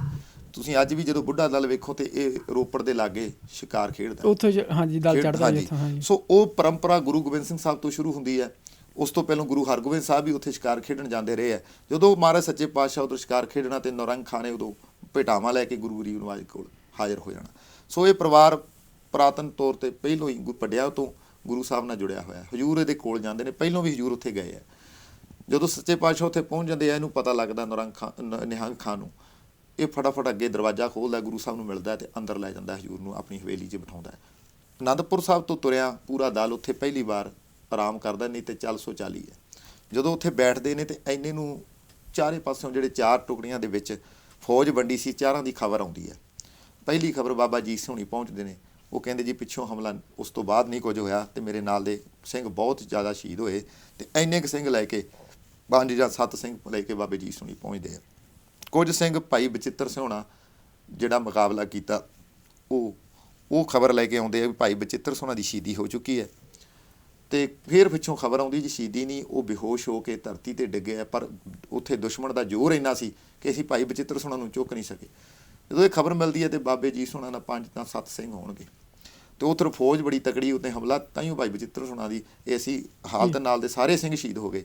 ਤੇ ਹਜੂਰ ਬਾਬੇ ਜੀ ਸਿਉਣਾ ਨੂੰ ਕਹਿੰਦੇ ਆ, ਜਿਹੜੀ ਆਪਾਂ ਪਹਿਲਾਂ ਗੱਲ ਕੀਤੀ ਸੀ ਵੀ ਭਾਈ ਬਚਿੱਤਰ ਸਿਉਣਾ ਦਾ ਮਹਾਰਾਜ ਦਾ ਕਿੰਨਾ ਪ੍ਰੇਮ ਹੈ, ਹਜੂਰ ਕਹਿੰਦੇ ਜੀ ਸਿਆਂ ਜਿਹੜਾ ਬਚਿੱਤਰ ਸਿੰਘ ਹੈ ਮੈਨੂੰ ਜਾਨ ਤੋਂ ਵੀ ਵੱਧ ਪਿਆਰਾ ਸਿੰਘ ਹੈ, ਤੇ ਜਾਓ ਜੰਗ ਦੇ ਮੈਦਾਨ ਦੇ ਵਿੱਚ ਦੁਬਾਰਾ ਜਿੱਥੇ ਜੰਗ ਹੋਇਆ ਉੱਥੋਂ ਭਾਈ ਬਚਿੱਤਰ ਸਿਉਣਾ ਨੂੰ ਲੈ ਕੇ ਆਓ। ਇਸ ਤਰ੍ਹਾਂ ਭਾਈ ਬਚਿੱਤਰ ਸਿਉਣਾ ਨੂੰ ਜੰਗ ਦੇ ਐਸੀ ਹਾਲਤ ਵਿੱਚ ਛੱਡਿਆ ਨਹੀਂ ਜਾ ਸਕਦਾ। ਭਾਈ ਬਚਿੱਤਰ ਸਿੰਘ ਬੇਹੋਸ਼ ਹੈ, ਇੱਧਰੋਂ ਸਾਹਿਬਜ਼ਾਦਾ ਅਜੀਤ ਸਿੰਘ ਜਾਂਦੇ ਨੇ, ਔਰ ਬੜੇ ਵੱਡੇ ਸੂਰਮੇ ਸਾਹਿਬਜ਼ਾਦਾ ਅਜੀਤ ਸਿੰਘ ਉੱਥੇ ਜਾਂਦੇ ਨੇ, ਗੁਰੂ ਪਿਤਾ ਦਾ ਹੁਕਮ ਹੈ। ਸੋ ਇਹ ਜਦੋਂ ਇਹ ਸਾਕਾ ਸ਼ੁਰੂ ਹੁੰਦਾ ਉਦੋਂ ਹੀ ਫਰੰਟ ਤੇ ਗੁਰੂ ਗਰੀਬ ਨਵਾਜ਼ ਆਪਣੇ ਪੁੱਤਰਾਂ ਨੂੰ ਲਾ ਕੇ ਤੁਰਦੇ ਨੇ। ਸਿੱਖਾਂ ਨਾਲ ਇੰਨਾ ਪਿਆਰ ਹੈ ਸੱਚੇ ਪਾਤਸ਼ਾਹ ਜੀ ਦਾ। ਗੁਰੂ ਗਰੀਬ ਨਵਾਜ਼ ਜਦੋਂ ਉੱਥੇ ਪਹੁੰਚਦੇ ਆ ਕੋਟਲੇ ਨਿਹੰਗ ਖਾਂ ਨੂੰ ਕਹਿੰਦਾ ਮਹਾਰਾਜ ਸੱਚੇ ਪਾਤਸ਼ਾਹ ਜੀ ਇਹ ਕਿਲੇ ਦੀ ਤੁਸੀਂ ਵਰਤੋਂ ਕਰੋ। ਹਜੂਰ ਕਹਿੰਦੇ ਵੀ ਨਿਹੰਗ ਖਾਂ ਗੱਲ ਇਹ ਹੈ, ਇਹ ਕਿਲਾ ਮਜ਼ਬੂਤ ਨਹੀਂ, ਬਰਾਬਰ ਹੈ, ਇਹਦੇ ਕਿਲੇ ਦੇ ਚਾਰ ਦੀਵਾਰੀ ਐਡੀ ਮਜ਼ਬੂਤ ਨਹੀਂ, ਇਹ ਉਹ ਜਗ੍ਹਾ ਨਹੀਂ ਜਿੱਥੇ ਹਲੇ ਅਸੀਂ ਜਾਣਾ ਹੈ। ਸੋ ਇਸ ਕਰਕੇ ਨਾਲੇ ਤੇਰੇ ਪਰਿਵਾਰ ਦਾ ਨੁਕਸਾਨ ਹੈ, ਅਸੀਂ ਇਸ ਤੋਂ ਅੱਗੇ ਜਾਣਾ। ਉਹ ਬੇਨਤੀ ਕਰਦਾ ਮਹਾਰਾਜ। ਫਿਰ ਇਹਨਾਂ ਨੂੰ ਭਾਈ ਬਚਿੱਤਰ ਸਿੰਘ ਜੀ ਘੋੜੇ ਤੇ ਲੱਦ ਕੇ, ਕਿਉਂਕਿ ਘੋੜਾ ਨਹੀਂ ਚਲਾਇਆ ਜਾਂਦਾ, ਭਾਈ ਬਾਬੇ ਜੀ ਸੁਣੀ ਘੋੜੇ ਤੇ ਲੈ ਕੇ ਜੰਗ ਦੇ ਮੈਦਾਨ 'ਚੋਂ ਆ ਜਾਂਦੇ ਆ। ਅਤੇ ਉਹਨਾਂ ਦੀ ਹਾਲਤ ਬੜੀ ਜ਼ਿਆਦਾ ਫੱਟੜ ਹੁੰਦੇ ਆ, ਖੂਨ ਬਹੁਤ ਸਿਮਰਿਆ ਹੁੰਦਾ। ਅਤੇ ਹਜ਼ੂਰ ਉੱਥੇ ਵਚਨ ਕਰਦੇ ਮੈਨੂੰ ਮੇਰਾ ਸਰੂਪ ਹੀ ਜਾਣੀ, ਭਾਈ ਬਚਿੱਤਰ ਸਿੰਘ ਤੇ ਮੇਰੇ 'ਚ ਕੋਈ ਭੇਦ ਨਹੀਂ, ਇਹਨੂੰ ਮੇਰਾ ਸਰੂਪ ਜਾਣੀ, ਇਹ ਸਿੰਘ ਮੈਨੂੰ ਜਾਨ ਤੋਂ ਵੀ ਵੱਧ ਪਿਆਰਾ, ਜੇ ਸੇਵਾ ਕਰਨੀ ਤੇ ਇਹਦੀ ਕਰ ਲੈ। ਉੱਥੇ ਅੱਗੇ ਸਾਖੀ ਹੁੰਦੀ ਹੈ ਬੀਬੀ ਮੁਮਤਾਜ਼ ਦੀ, ਤੇ ਉਹਦੀ ਧੀ ਹੈ ਜਿਹੜਾ ਹੀ ਰੋਪੜ ਦੀ ਫੌਜ ਨਾਲ ਲੜਾਈ ਹੋਈ ਹੈ। ਉਹ ਪੈੜਾਂ ਨੱਪਦੇ, ਉਹਨਾਂ ਟਾਈਮਾਂ 'ਚ ਪੈੜਾਂ ਨੱਪੀ ਜਾਂਦਾ ਸੀ ਕਿ ਕੱਚੀ ਜਗ੍ਹਾ ਹੁੰਦੀ ਸੀ, ਘੋੜਾ ਕਿੱਧਰ ਨੂੰ ਗਿਆ ਪੈੜਾਂ ਨੱਪਦੇ ਪਹੁੰਚ ਜਾਂਦੇ ਸੀ। ਹਜ਼ੂਰ ਇੱਥੋਂ ਕੋਟਲੇ ਤੋਂ ਨਿਹੰਗਾਂ ਤੋਂ ਇਜਾਜ਼ਤ ਲਈ ਕੇ ਅੱਗੇ ਚਲੇ ਜਾਂਦੇ ਚਮਕੌਰ ਵੱਲ ਨੂੰ, ਅਤੇ ਬਾਬਾ ਬਚਿੱਤਰ ਸਿੰਘ ਜੀ ਉੱਥੇ ਉਹਨਾਂ ਦਾ ਸਰੀਰ, ਉਹਨਾਂ ਦਾ ਉਸ ਸਮੇਂ ਉਹ ਉੱਥੇ ਰਹਿੰਦੇ ਆ, ਉਹਨਾਂ ਦੀ ਸੇਵਾ ਨਿਹੰਗਾਂ ਕਰਦਾ ਹੈ। ਉਹ ਇੱਕ ਕਮਰੇ 'ਚ ਲੈ ਜਾਂਦਾ, ਆਪਣੀ ਧੀ ਨੂੰ ਕਹਿੰਦਾ ਵੀ ਇਹ ਬਾਬੇ ਬਚਿੱਤਰ ਸਿਉਣਾ ਦੀ ਆਪਾਂ ਸੇਵਾ ਕਰੀਏ। ਗੁਰੂ ਮਹਾਰਾਜ ਸੱਚੇ ਪਾਤਸ਼ਾਹ ਨੇ ਆਪਣਾ ਰੂਪ ਦੱਸਿਆ ਇਹਨੂੰ। ਇੰਨੇ ਨੂੰ ਜਿਹੜੀਆਂ ਬਿਲਕੁਲ ਇੰਨੇ ਨੂੰ ਉਹ ਪੈੜਾਂ ਨੱਪਦਾ ਫੌਜਦਾਰ ਜਿਹੜਾ ਰੋਪੜ ਕੋਲ ਲੜਾਈ ਹੋਈ ਹੈ, ਉਹ ਪੈੜਾਂ ਨੱਪਦੇ ਵੀ ਘੋੜੇ ਕਿੱਧਰ ਨੂੰ ਗਏ, ਉਹ ਉੱਥੇ ਪਹੁੰਚ ਜਾਂਦੇ ਆ। ਉਹ ਆ ਕੇ ਫੌਜਦਾਰ ਇਹਨੂੰ ਪੁੱਛਦੇ ਨੇ ਨਿਹੰਗਾਂ ਨੂੰ ਵੀ ਤੇਰੇ ਕੋਲ ਕੋਈ ਜਿਹੜੇ ਗੁਰੂ ਗੋਬਿੰਦ ਸਿੰਘ ਸਾਹਿਬ ਜਾਂ ਉਹਦੇ ਨਾਲ ਦੇ ਬਾਕੀ ਤੇਰੇ ਕੋਲ ਰੁਕੇ ਨੇ। ਉਹਨੇ ਕਿਹਾ ਇਹੋ ਜਿਹੀ ਗੱਲ ਨਹੀਂ, ਉਹਨੇ ਅਸੀਂ ਪੈੜਾਂ ਨੱਪਦੇ ਆਏ ਹਾਂ। ਅਤੇ ਉਹਨੇ ਕਿਹਾ ਵੀ ਗੱਲ ਸੁਣੋ, ਮੈਂ ਵੀ ਇਲਾਕੇ ਦਾ ਸਰਮੌਰ ਬੰਦਾ, ਇਹੋ ਜਿਹੀ ਕੋਈ ਗੱਲ ਨਹੀਂ। ਹਕੂਮਤ ਨਾਲ ਮੇਰਾ ਬੜਾ ਪ੍ਰੇਮ ਹੈ, ਹਕੂਮਤ ਸਾਡੀ ਹੈ, ਅਸੀਂ ਮੁਸਲਮਾਨ ਹੈ, ਇਹੋ ਜਿਹੀ ਕੋਈ ਗੱਲ ਨਹੀਂ। ਜੇ ਤੁਹਾਨੂੰ ਫਿਰ ਵੀ ਸ਼ੱਕ ਹੈ ਤੁਸੀਂ ਇੱਥੇ ਤਲਾਸ਼ੀ ਲੈ ਸਕਦੇ ਹੋ। ਤਲਾਸ਼ੀ ਹੁੰਦੀ ਹੈ, ਇੱਕ ਕਮਰੇ ਦੇ ਕੋਲ ਆ ਕੇ ਫੌਜਦਾਰ ਰੁਕ ਜਾਂਦਾ। ਉਹ ਕਹਿੰਦਾ ਵੀ ਇਹ ਕਮਰਾ ਅੰਦਰ ਬੰਦ ਕਿਉਂ, ਅੰਦਰ ਕੀ ਗੱਲ ਹੈ? ਉਹਨੇ ਕਿਹਾ ਮੇਰੀ ਗੱਲ ਇਸ ਤਰ੍ਹਾਂ ਆ, ਸ਼ਾਮ ਦਾ ਸਮਾਂ ਸੀਗਾ ਉਸ ਸਮੇਂ, ਵੀ ਇਹ ਜਿਹੜਾ ਨਾ ਅੰਦਰ ਕਮਰੇ ਦੇ ਵਿੱਚ ਮੇਰੀ ਧੀ ਹੈ ਅਤੇ ਮੇਰਾ ਜਵਾਈ, ਅਤੇ ਧੀ ਮੇਰੀ ਜਵਾਈ ਉਹ ਦੂਰੋਂ ਆਇਆ ਥੱਕੇ ਹੋਣ ਕਰਕੇ ਸੌਂ ਗਿਆ, ਅਤੇ ਉਹਦੀ ਸਰੀਰਕ ਹਾਲਤ ਠੀਕ ਨਹੀਂ, ਬੁਖਾਰ ਹੈ, ਅਤੇ ਧੀ ਉਹਦੀ ਸੇਵਾ ਕਰ ਰਹੀ, ਜੇ ਕਹੋ ਤਾਂ ਮੈਂ ਦਰਵਾਜ਼ਾ। ਉਹਨੇ ਕਿਹਾ ਨਹੀਂ, ਆਪਾਂ ਮੁਸਲਮਾਨ ਭਰਾ ਹਾਂ, ਤੇਰਾ ਜਵਾਈ ਸਾਡਾ ਜਵਾਈ ਦਾ। ਉਸ ਸਮਿਆਂ ਦੇ ਵਿੱਚ ਨਾ ਕੋਈ ਕਿਸੇ ਦਾ ਜਵਾਈ ਭਾਈ ਹੋਵੇ ਉਹਦੀ ਬੜੀ ਇੱਜ਼ਤ ਹੁੰਦੀ ਸੀ। ਤਾਂ ਉਹ ਕਹਿੰਦਾ ਵੀ ਇਸ ਤਰ੍ਹਾਂ ਦਾ ਕੰਮ ਨਹੀਂ ਕਰਨਾ, ਮੈਨੂੰ ਤੇਰੇ 'ਤੇ ਯਕੀਨ ਆ। ਮੁੜ ਜਾਂਦਾ। ਉਹ ਬੀਬੀ ਜਿਹੜੀ ਸੀ ਮੁਮਤਾਜ਼, ਉਹ ਸਾਰੀ ਉਮਰ ਉਹਨੇ ਨਿਕਾਹ ਨਹੀਂ ਕਰਾਇਆ। ਜਦੋਂ ਉਹਦੇ ਨਿਕਾਹ ਦੀ ਗੱਲ ਕੀਤੀ ਤਾਂ ਉਹਨੇ ਕਿਹਾ ਪਿਤਾ ਜੀ ਨਿਕਾਹ ਹੁੰਦਾ ਕਾਜੀ ਔਰ 2 ਗਵਾਹਾਂ ਦੀ ਹਾਜ਼ਰੀ ਦੇ ਵਿੱਚ, ਅਤੇ ਤੁਸੀਂ ਇੰਨੇ ਬੰਦਿਆਂ ਦੀ ਗਵਾਹ ਸੀਗੇ ਜਿਹੜੇ ਉਹਦੀ ਹਾਜ਼ਰੀ 'ਚ ਕਹਿ ਦਿੱਤਾ ਸੀ ਤੇਰਾ ਘਰ ਵਾਲਾ ਮੇਰਾ ਸਾਡਾ ਜਵਾਈ ਅਤੇ ਉਹਦੀ ਨਾਲ ਮੇਰੀ ਧੀ ਹੈ। ਅਤੇ ਮੈਂ ਉਸੇ ਵੇਲੇ ਮੱਥਾ ਟੇਕਿਆ। ਔਰ ਭਾਈ ਬਚਿੱਤਰ ਸਿਉਣਾ ਉਸ ਤੋਂ ਬਾਅਦ ਹੋਸ਼ 'ਚ ਨਹੀਂ ਆਉਂਦੇ, ਬੇਹੋਸ਼ ਦੀ ਹਾਲਤ ਦੇ ਵਿੱਚ ਹੀ 2 ਦਿਨ ਬਾਅਦ ਚੜ੍ਹਾਈ ਕਰ ਜਾਂਦੇ ਹਨ। ਸੋ ਉੱਥੇ ਉਹਨਾਂ ਦੀ ਸ਼ਹਾਦਤ ਹੋ ਜਾਂਦੀ ਹੈ। ਬੀਬੀ ਜੀ ਸਾਰੀ ਉਮਰ ਫਿਰ ਸੇਵਾ ਵੀ ਬੜੀ ਕੀਤੀ ਸਿੱਖਾਂ ਦੀ, ਬੀਬੀ ਨੇ ਸਾਰੀ ਉਮਰ ਉਹਨਾਂ ਦੀ ਸੇਵਾ ਕੀਤੀ। ਔਰ ਉਸ ਤੋਂ ਬਾਅਦ ਵੀ ਜਦੋਂ ਕਿਤੇ ਕੋਈ ਇਹੋ ਜਿਹਾ ਸਮਾਂ ਆਉਣਾ, ਉਸ ਪਰਿਵਾਰ ਨੇ ਵੱਧ ਚੜ੍ਹ ਕੇ ਉਹਨੂੰ, ਬੀਬੀ ਨੂੰ, ਮੁਮਤਾਜ਼ ਜੀ ਨੂੰ ਬਹੁਤ ਬੜੀ ਲੰਮੀ ਉਮਰ ਉਹਨਾਂ ਦੀ ਚੜ੍ਹਾਈ ਕੀਤੇ ਨੇ, ਅਤੇ ਲੋਕ ਬੜਾ ਸਤਿਕਾਰ ਕਰਦੇ ਸੀ। ਸੋ ਅੱਗਿਓਂ ਹਜ਼ੂਰ ਚਮਕੌਰ ਸਾਹਿਬ ਵੱਲ ਨੂੰ ਵੱਧਦੇ। ਇਹ ਮੈਂ ਕਿਹਾ ਜੇ ਭੱਠਾ ਸਾਹਿਬ ਏਰੀਆ ਉਹਦੀ ਭੱਠਾ ਸਾਹਿਬ ਤੋਂ ਬਿਲਕੁਲ ਥੋੜ੍ਹਾ ਹੀ ਬਿਲਕੁਲ ਫਾਸਲਾ ਹੈ। ਔਰ ਭੱਠਾ ਸਾਹਿਬ ਜਿਹੜਾ ਗੁਰਦੁਆਰਾ ਉਹ ਜ਼ਮੀਨ ਵੀ ਨਿਹੰਗ ਖਾਂ ਦੀ ਦੇ ਵਿੱਚ ਹੀ ਸੀਗਾ। ਕਿਆ ਬਾਤ ਹੈ, ਠੀਕ ਹੈ ਜੀ। ਸੋ ਗੁਰੂ ਸਾਹਿਬ ਫਿਰ ਚਮਕੌਰ ਸਾਹਿਬ ਪਹੁੰਚਦੇ ਨੇ। ਚਮਕੌਰ ਸਾਹਿਬ ਦੀ ਗੜੀ ਜਿਹੜੀ ਹੈ ਉਹਦੇ ਵੱਲ ਨੂੰ ਚਲੇ ਜਾਂਦੇ ਨੇ। ਕੁਛ ਕੁ ਪਿੰਡ ਨੇ ਉੱਥੋਂ ਤੁਰਦੇ ਉਹ ਗੜੀ ਦੇ ਬਿਲਕੁਲ ਜਦੋਂ ਲਾਗੇ ਪਹੁੰਚਦੇ ਆ, ਉੱਥੇ ਹਜ਼ੂਰ ਜਦੋਂ ਪਹੁੰਚਦੇ ਅਤੇ ਉੱਥੋਂ ਗੜੀ 'ਤੇ ਪੁੱਛਦੇ ਵੀ ਕਿਹਦੀ ਗੜੀ ਹੈ, ਕੀ ਗੱਲਬਾਤ ਹੈ। ਅਤੇ ਉੱਥੇ 2 ਜਿਹੜੇ ਭਰਾ ਸੀਗੇ ਉਹਨਾਂ ਦੀ ਇਹ ਗੜੀ ਹੈ, ਅਤੇ ਉਹਨਾਂ ਦਾ ਇਤਿਹਾਸਕਾਰਾਂ ਦੇ ਵਿੱਚ ਇਹਦੇ ਵਿੱਚ ਕਈ ਮਤਭੇਦ ਨੇ। ਕਈਆਂ ਨੇ ਲਿਖਿਆ ਵੀ ਇਹ ਗੁਰੂ ਸਾਹਿਬ ਸੱਚੇ ਪਾਤਸ਼ਾਹ ਨੇ ਮੁੱਲ ਖਰੀਦੀ ਹੈ, ਕਈ ਲਿਖਦੇ ਆ ਵੀ ਮਹਾਰਾਜ ਸੱਚੇ ਪਾਤਸ਼ਾਹ ਜੀ ਨੇ ਪੈਸੇ ਦੇ ਕੇ ਖਰੀਦੀ ਹੈ, ਮੁੱਲ ਖਰੀਦੀ ਹੈ। ਕਈ ਕਹਿੰਦੇ ਨਹੀਂ, ਉਹਨਾਂ ਨੇ ਆਪ ਹੀ ਹਜ਼ੂਰ ਨੂੰ ਕਿਹਾ ਵੀ ਤੁਸੀਂ ਮਹਿਲਾਂ ਘਰ 'ਚ ਰੁਕੋ। ਪਰ ਗੁਰੂ ਸਾਹਿਬ ਕਹਿੰਦੇ ਵੀ ਨਹੀਂ, ਘਰ ਜਗ੍ਹਾ ਠੀਕ ਨਹੀਂ, ਇਹ ਗੜੀ ਸੇਫ ਹੈ ਡਿਫੈਂਸ ਦੇ ਪੱਖ ਤੋਂ ਜਾਂ ਹੋਰ ਜੰਗ ਦੇ ਪੱਖ ਤੋਂ। ਖੈਰ ਗੁਰੂ ਗਰੀਬ ਨਵਾਜ ਉਸ ਜਗ੍ਹਾ 'ਤੇ ਚਲੇ ਜਾਂਦੇ ਨੇ, ਗੜੀ ਨੂੰ ਵੇਖਦੇ ਨੇ। ਗੜੀ ਜਦੋਂ ਐਂਟਰ ਹੁੰਦੇ ਆ, ਇੱਥੇ ਇੱਕ ਹੋਰ ਗੱਲ ਕਰਦੇ ਆ ਕਿ ਉਸ ਪਰਿਵਾਰ ਦਾ ਅੱਜ ਵੀ ਉਹ ਜਿਹੜੇ ਪਰਿਵਾਰ ਹੈ ਉਹ ਉੱਥੇ ਰਹਿ ਰਿਹਾ। ਜਿਹੜੀ ਗੁਰਦੁਆਰਾ ਤਾੜੀ ਸਾਹਿਬ ਮਹਾਂਪੁਰਸ਼ ਬਾਬਾ ਦਇਆ ਸਿੰਘ ਜੀ ਸੱਚਖੰਡ ਵਾਸੀ ਸੁਰ ਸਿੰਘ ਵਾਲੇ ਮਹਾਂਪੁਰਸ਼ ਬਾਬਾ ਬੇਰੀ ਚੰਦ ਸਾਹਿਬ, ਉਹਨਾਂ ਨੇ ਜਦੋਂ ਜ਼ਮੀਨ ਲਈ ਨਾ ਪਿਛਲੇ ਉਹ ਤਾੜੀ ਸਾਹਿਬ ਦੇ ਗੁਰਦੁਆਰੇ ਦੇ ਪਿੱਛੇ ਦੀ, ਤੇ ਉਹ ਜ਼ਮੀਨ ਉਸੇ ਵੇਲੇ ਉਸੇ ਪਰਿਵਾਰ ਕੋਲ ਸੀ। ਅੱਛਾ ਜੀ। ਤਾੜੀ ਸਾਹਿਬ ਜਦੋਂ ਗੁਰਦੁਆਰਾ ਜਾਓਗੇ ਉੱਥੇ ਜ਼ਮੀਨ ਹੈ ਜਿਹੜੀ ਉਹ ਉਸੇ ਪਰਿਵਾਰ ਕੋਲ ਹੈ। ਉਹ ਪਰਿਵਾਰ ਨੇ ਹੀ ਜ਼ਮੀਨ ਦਿੱਤੀ। ਜਦੋਂ ਗੱਲ ਕੀਤੀ ਉਹਨੇ ਕਿਹਾ ਬਾਬਾ ਜੀ ਪਹਿਲ ਤੁਹਾਡੀ ਜੇ ਪੰਥ ਨੂੰ ਜਾਣ ਕੇ, ਪਹਿਲ ਪੰਥ ਦੀ ਹੈ। ਅਸੀਂ ਪਹਿਲੋਂ ਵੀ ਸੇਵਾ ਪੰਥ ਦੀ ਕੀਤੀ ਹੈ, ਸਾਡੇ ਬਜ਼ੁਰਗਾਂ ਨੇ, ਉਹਨਾਂ ਨੇ ਆਪਣਾ ਵੰਸ਼ਨਾਮਾ ਵੀ ਦਿਖਾਇਆ, ਪੇਪਰ ਵੀ ਦਿਖਾਰਾ ਕੁਛ। ਤੇ ਮਹਾਂਪੁਰਸ਼ ਬਾਬੇ ਅਵਤਾਰ ਸੋਹਣੀ ਦੱਸਦੇ ਸੀ ਵੀ ਉਹ ਕਹਿੰਦੇ ਵੀ ਇਹ ਤੁਸੀਂ ਜਗ੍ਹਾ ਜਿਹੜੀ ਹੈ ਇਹ ਤੁਸੀਂ ਜਿੰਨੀ ਕਹੋ ਤੁਸੀਂ ਉਨੀ ਤੁਸੀਂ ਲੈ ਸਕਦੇ, ਪਹਿਲ ਤੁਹਾਡੀ, ਅਸੀਂ ਬਾਹਰ ਨਹੀਂ ਕਿਸੇ ਨੂੰ ਦਿੰਦੇ। ਸੋ ਬਾਬਾ ਪਿੱਛੇ ਜ਼ਮੀਨ ਮਹਾਂਪੁਰਸ਼ਾਂ ਨੇ ਲਈ, ਉੱਥੇ ਸੇਵਾ ਚੱਲ ਰਹੀ ਹੈ। ਸੋ ਖੈਰ ਉੱਥੇ ਬਾਬਾ ਜੀ ਦੱਸਦੇ ਵੀ ਉਹ ਪਰਿਵਾਰ ਦੱਸਦਾ ਵੀ ਗੁਰੂ ਸਾਹਿਬ ਸੱਚੇ ਪਾਤਸ਼ਾਹ ਨੇ ਕਿਹਾ ਵੀ ਪਰਿਵਾਰ ਨੂੰ ਕੋਈ ਖਤਰਾ ਨਾ ਹੋਵੇ, ਅਸੀਂ ਹੋਰ ਆਪਣੇ ਤਰੀਕੇ ਨਾਲ ਵਰਤਦੇ ਹਾਂ। ਉਹਨਾਂ ਸਮਿਆਂ 'ਚ ਗੋਹ ਹੁੰਦੀ ਸੀ, ਗੋਹ ਨੂੰ ਰੱਸਾ ਬੰਨ੍ਹ ਕੇ ਜਿਹੜੇ ਪੁਰਾਣੇ ਫੌਜਦਾਰ ਸੀ ਉਹਨਾਂ ਦੇ ਨਾਲ ਗੋਹਾਂ 'ਚ ਰੱਖਦੇ ਹੁੰਦੇ ਸੀ। ਜੋ ਕਿਲੇ ਦੇ ਅੰਦਰ ਜਾਣਾ ਤੇ ਗੋਹ ਅੰਦਰ ਸਿੱਟਦੇ ਹੁੰਦੇ ਸੀ। ਜਦੋਂ ਗੋਹ ਸਿੱਟੀ ਅੰਦਰ, ਪਹਿਲੇ ਛੋਟੀ ਸੀ, ਉਹਦੀ ਪਕੜ ਨਾ ਬਣੀ। ਗੋਹ ਇੱਕ ਜਾਨਵਰ ਹੁੰਦਾ ਹੈ ਤੇ ਉਹਨੂੰ ਸਿੱਟਿਆ ਜਾਂਦਾ ਨਾ ਰੱਸਾ, ਉਹਦੀ ਪਕੜ ਬਹੁਤ ਮਜ਼ਬੂਤ ਹੈ। ਤੇ ਜਦੋਂ ਪਹਿਲੀ ਦੀ ਪਕੜ ਨਹੀਂ, ਫਿਰ ਵੱਡੀ ਗੋਹ ਸੀ, ਉਹਨੂੰ ਚੜਾਇਆ ਕੰਧ ਤੇ। ਜਦੋਂ ਖਿੱਚਿਆ ਉਹਨੇ ਪਕੜ ਬਣਾ ਲਈ ਤੇ ਰੱਸੇ ਨਾਲ ਟੱਪ ਕੇ ਉਹ ਕੰਧ ਤੋਂ ਪਾਰ ਭਾਈ ਦਇਆ ਸੋਹਣਾ ਨੇ ਅੰਦਰੋਂ ਜਾ ਕੇ ਦਰਵਾਜ਼ਾ ਖੋਲ੍ਹਿਆ। ਕਈ ਕਹਿੰਦੇ ਵੀ ਦਰਵਾਜ਼ਾ ਮੇਨ ਬੰਦ ਸੀ, ਛੋਟਾ। ਕਹਿਣ ਦਾ ਮਤਲਬ ਕਿ ਉਹ ਪਰਿਵਾਰ ਦੀ ਕੋਈ ਨੁਕਸਾਨ ਨਾ ਹੋਵੇ। ਗੁਰੂ ਸਾਹਿਬ ਸੱਚੇ ਪਾਤਸ਼ਾਹ ਨੇ ਕਲਾ ਵਰਤਾਈ। ਗੁਰੂ ਪਾਤਸ਼ਾਹ ਕਿਸੇ ਵੀ ਤਰ੍ਹਾਂ ਪਰ ਗੜੀ ਦੇ ਵਿੱਚ ਪਹੁੰਚ ਗਏ ਨੇ। ਤੇ ਜਦੋਂ ਗੜੀ ਦੇ ਵਿੱਚ ਅੰਦਰ ਜਾਂਦੇ ਆ, ਗੜੀ ਜਿਹੜੀ ਹੈ ਉਹ ਬੜੀ ਕੋਈ ਐਡੀ ਮਜ਼ਬੂਤ ਨਹੀਂ ਜਾਂ ਉਹ ਨਹੀਂ, ਪਰ ਹਾਂ ਇੱਕ ਗੱਲ ਹੈ, ਉਹ ਗੜੀ ਉੱਚੀ ਹੈ। ਜਦੋਂ ਅੱਜ ਵੀ ਤੁਸੀਂ ਚਮਕੌਰ ਸਾਹਿਬ ਜਾਓ ਤੇ ਗੜੀ ਦਾ ਜਿਹੜਾ ਜਿੱਥੇ ਹੁਣ ਅੱਜ ਨਿਸ਼ਾਨ ਮਿਲਦੇ ਨੇ, ਸੋ ਖੈਰ ਹੁਣ ਤੇ ਉਹ ਗੜੀ ਕੱਚੀ ਵੀ ਕਹਿੰਦੇ, ਕੁਝ ਕੁ ਸਮਾਂ ਪਹਿਲੋਂ 50 ਸਾਲ ਪਹਿਲੋਂ 40 ਸਾਲ ਪਹਿਲੋਂ ਕੱਚੀ ਗੜੀ ਮੌਜੂਦ ਸੀ। ਪੁਰਾਣੇ ਬਜ਼ੁਰਗ ਦੱਸਦੇ ਉਹਨਾਂ ਦੇ ਜਿਹੜੇ ਉਸ ਇਲਾਕੇ ਦੇ, ਤੇ ਉਹ ਸੇਵਾ ਦੇ ਤਹਿਤ ਜਿਸ ਤਰ੍ਹਾਂ ਆਪਣੇ ਬੰਦੇ ਢਾਹ ਦਿੰਦੇ ਆ, ਇਹ ਨੁਕਸਾਨ ਹੋ ਗਿਆ ਜੀ, ਢਾਤਾ ਗਿਆ। ਤੇ ਹੁਣ ਉਹ ਕੱਚੀ ਗੜੀ ਉਸ ਰੂਪ ਦੇ ਵਿੱਚ ਬਣਾ ਰਹੇ ਨੇ। ਖੈਰ ਉਹ ਥੋੜ੍ਹੀ ਉੱਚੀ ਹੈ। ਸੋ ਕੰਧਾਂ ਉਸ ਤੋਂ ਉੱਪਰ ਸੀਗੀਆਂ, ਥੱਲਿਓਂ ਵੀ ਉਹ ਵੈਸੇ ਉੱਚੀ ਸੀ, ਪਰ ਉੱਥੇ ਕੋਈ ਮੋਰਚਾ ਨਹੀਂ, ਕੋਈ ਕਿਸੇ ਪੱਖ ਦਾ ਜਾਂ ਕੁਛ ਹੋਰ ਨਹੀਂ। ਗੁਰੂ ਸਾਹਿਬ ਉਹਦੇ ਅੰਦਰ ਚਲੇ ਜਾਂਦੇ ਨੇ। ਸਿੰਘ ਬੜੇ ਥੱਕੇ ਹੋਏ ਆ। ਰਾਤ ਗੁਰੂ ਗਰੀਬ ਨਵਾਜ ਉਸ ਗੜੀ ਦੇ ਵਿੱਚ ਵਿਸ਼ਰਾਮ ਕਰਦੇ ਆ। ਤੇ ਜਦੋਂ ਅੰਦਰ ਜਾਂਦੇ ਆ ਤੇ ਹੁਣ ਕਦੀ ਪਹਿਲਾਂ ਉੱਥੇ ਨਾ ਜਿਹੜੀ ਗੜੀ ਹੈ ਉਹਦਾ ਮਹਾਰਾਜ ਸੱਚੇ ਪਾਤਸ਼ਾਹ ਫਿਰ ਕੇ ਜਾਇਜ਼ਾ ਲੈਂਦੇ ਆ ਵੀ ਕਿਵੇਂ ਇਸ ਪੱਖ ਤੋਂ ਲੜਾਈ ਲੜਨੀ ਹੈ। ਗੁਰੂ ਹਜ਼ੂਰ ਨੂੰ ਪਤਾ ਹੈ ਵੀ ਪਿੱਛੋਂ ਜਿਹੜੀ ਫੌਜ ਹੈ ਉਹ ਚੁੱਪ ਕੀਤੇ ਤਾਂ ਬੈਠੇਗੀ ਨਹੀਂ, ਪਿੱਛਾ ਕਰਦਾ ਪੈੜਾ ਨੱਪਦਿਆਂ ਇੱਥੇ ਪਹੁੰਚੇਗੀ।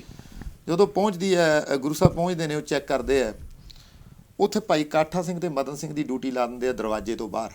ਠੀਕ ਹੈ ਜੀ। ਕਿਉਂਕਿ ਉਹ ਦਰਵਾਜ਼ਾ ਜਿਹੜਾ ਨਾ ਗੜੀ ਦਾ, ਹਵੇਲੀ ਦਾ, ਉਹਦੇ ਬਾਹਰ ਭਾਈ ਮਦਨ ਸਿੰਘ ਤੇ ਭਾਈ ਕਾਠਾ ਸਿੰਘ ਉਹਨਾਂ ਦੀ ਡਿਊਟੀ ਲਾਈ ਜਾਂਦੀ ਹੈ। ਉਹ ਪਹਿਰੇ 'ਤੇ ਹੈ।